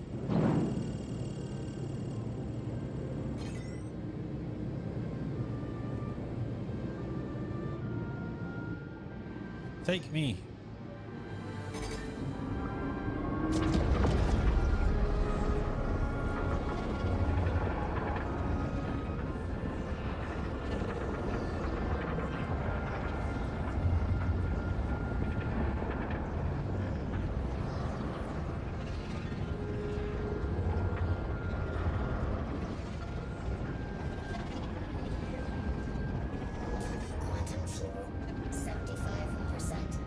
Yeah, I would refuse to move one SU boxes with a Herc. That's crazy.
Okay, we're good. We're good. Abandon that one.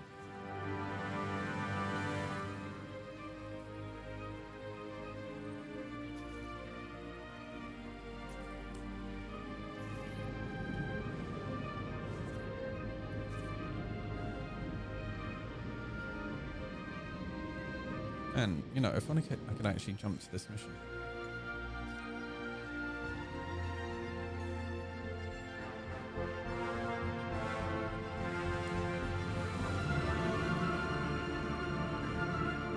Okay, we have 63% quantum fuel. Should be fine.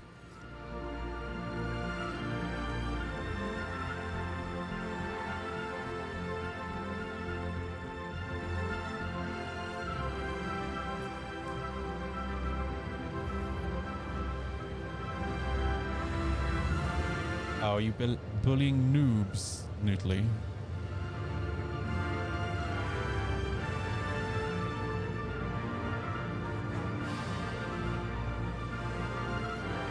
Mission is actually crazy close to Levski, which is not ideal.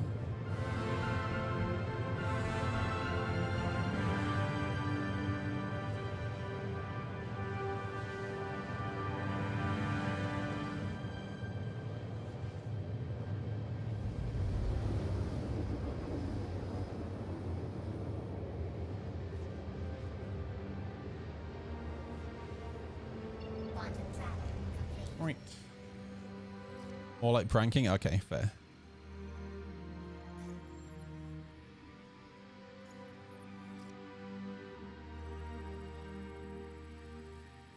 Dude, where's the map so potato now?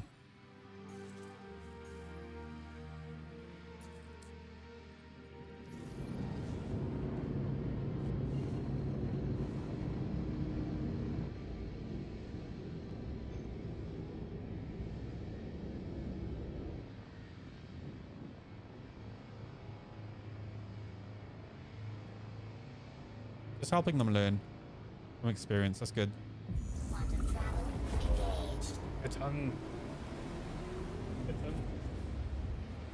Noodly, did you see my war wound?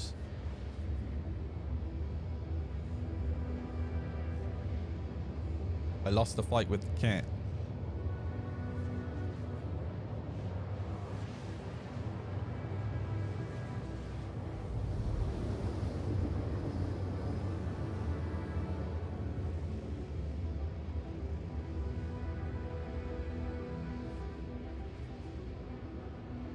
Got that zero state look going. True. I didn't even think about that, dude. I should have messaged Zero.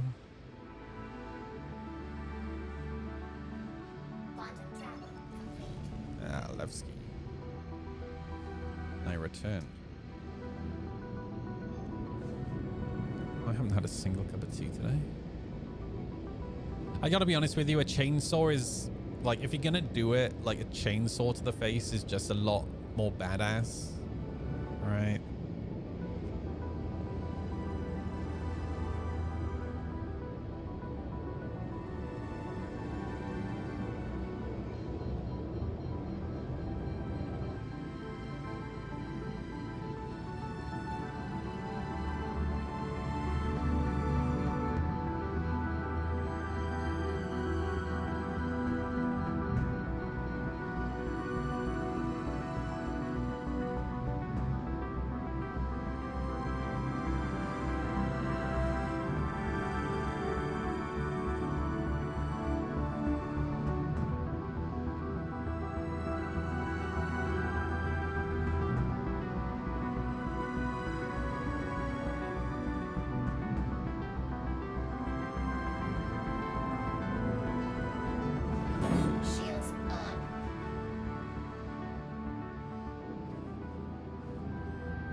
Give me a hanger, bitch.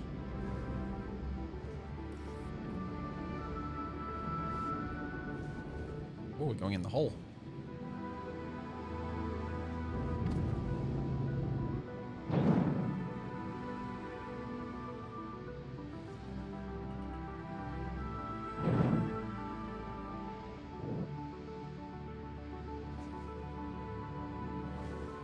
Yeah, we're good.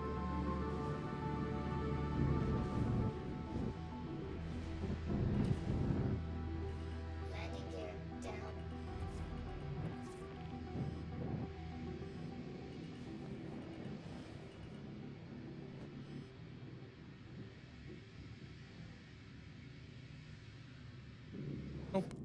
Perfecto. Go, go, go. I'm gonna jump out the hole.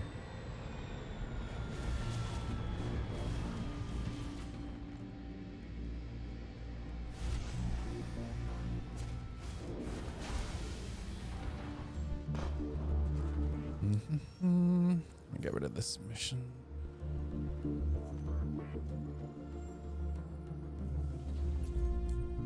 Lovely. All right. You know how it works. Build the wall. We're gonna build a wall.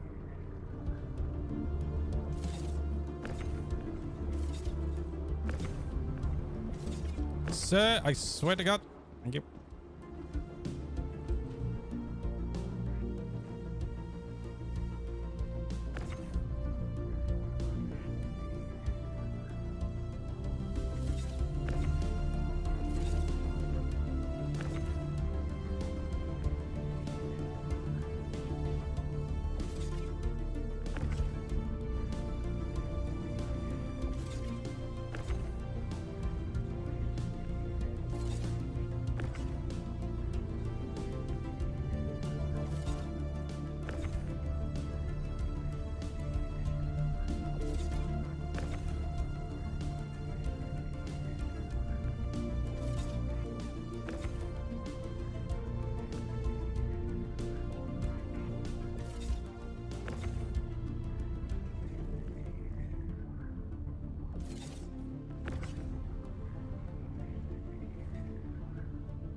Oh yeah, sorry, Decker, my bad, dude.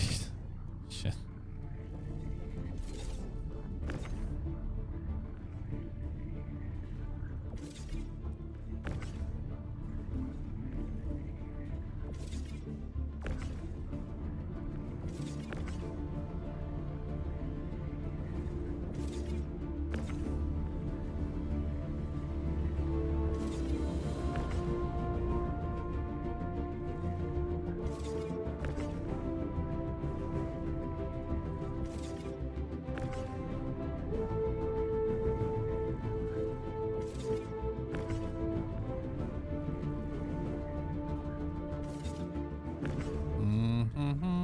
Almost done. Here's some efficient stacking. Teamwork, bro. Give me the box.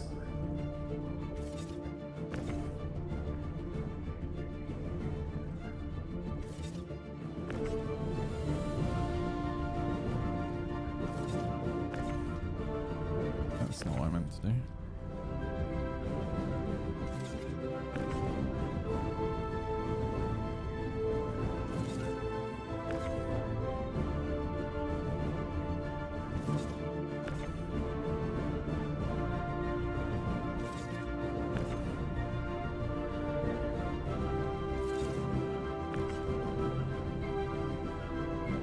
Pretty quick. Who needs an atlas? Not this guy.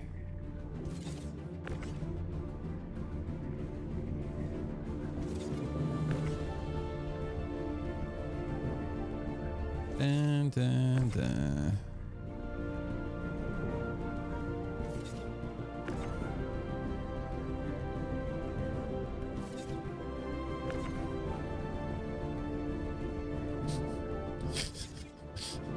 I don't know if Alexis has noticed what he's done. Oh no. It's alright, there's enough space. So much for the efficient stacking.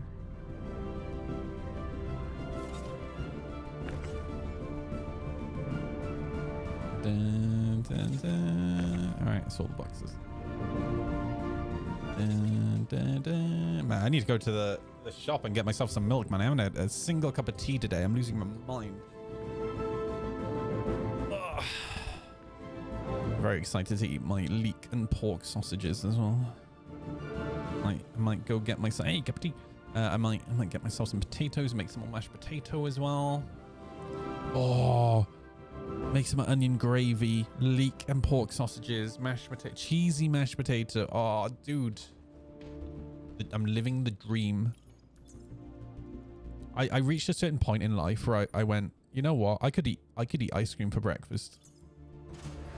I'm an adult now. I can do whatever the fuck I want. And once I came to that realization, oh, my life just became so much better.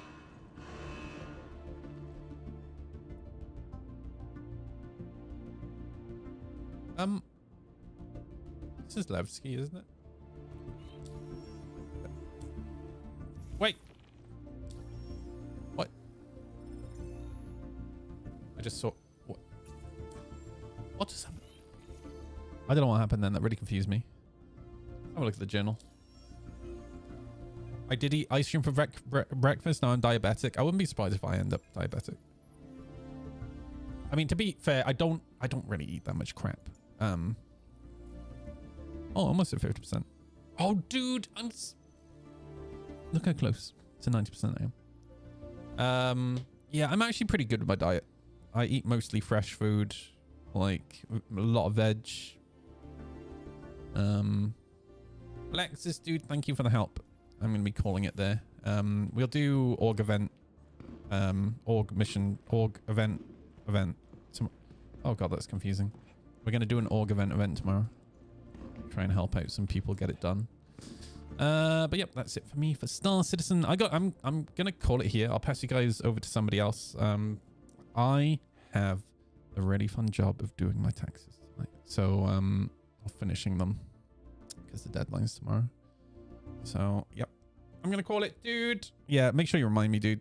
At least like an hour before or something. All right, my dudes. I will catch you tomorrow. Who's... let me refresh. Who's on... Hey, Twitch. How about giving me my dashboard? That would be good. YouTube and Kick, thanks for hanging out. I'll catch you guys tomorrow.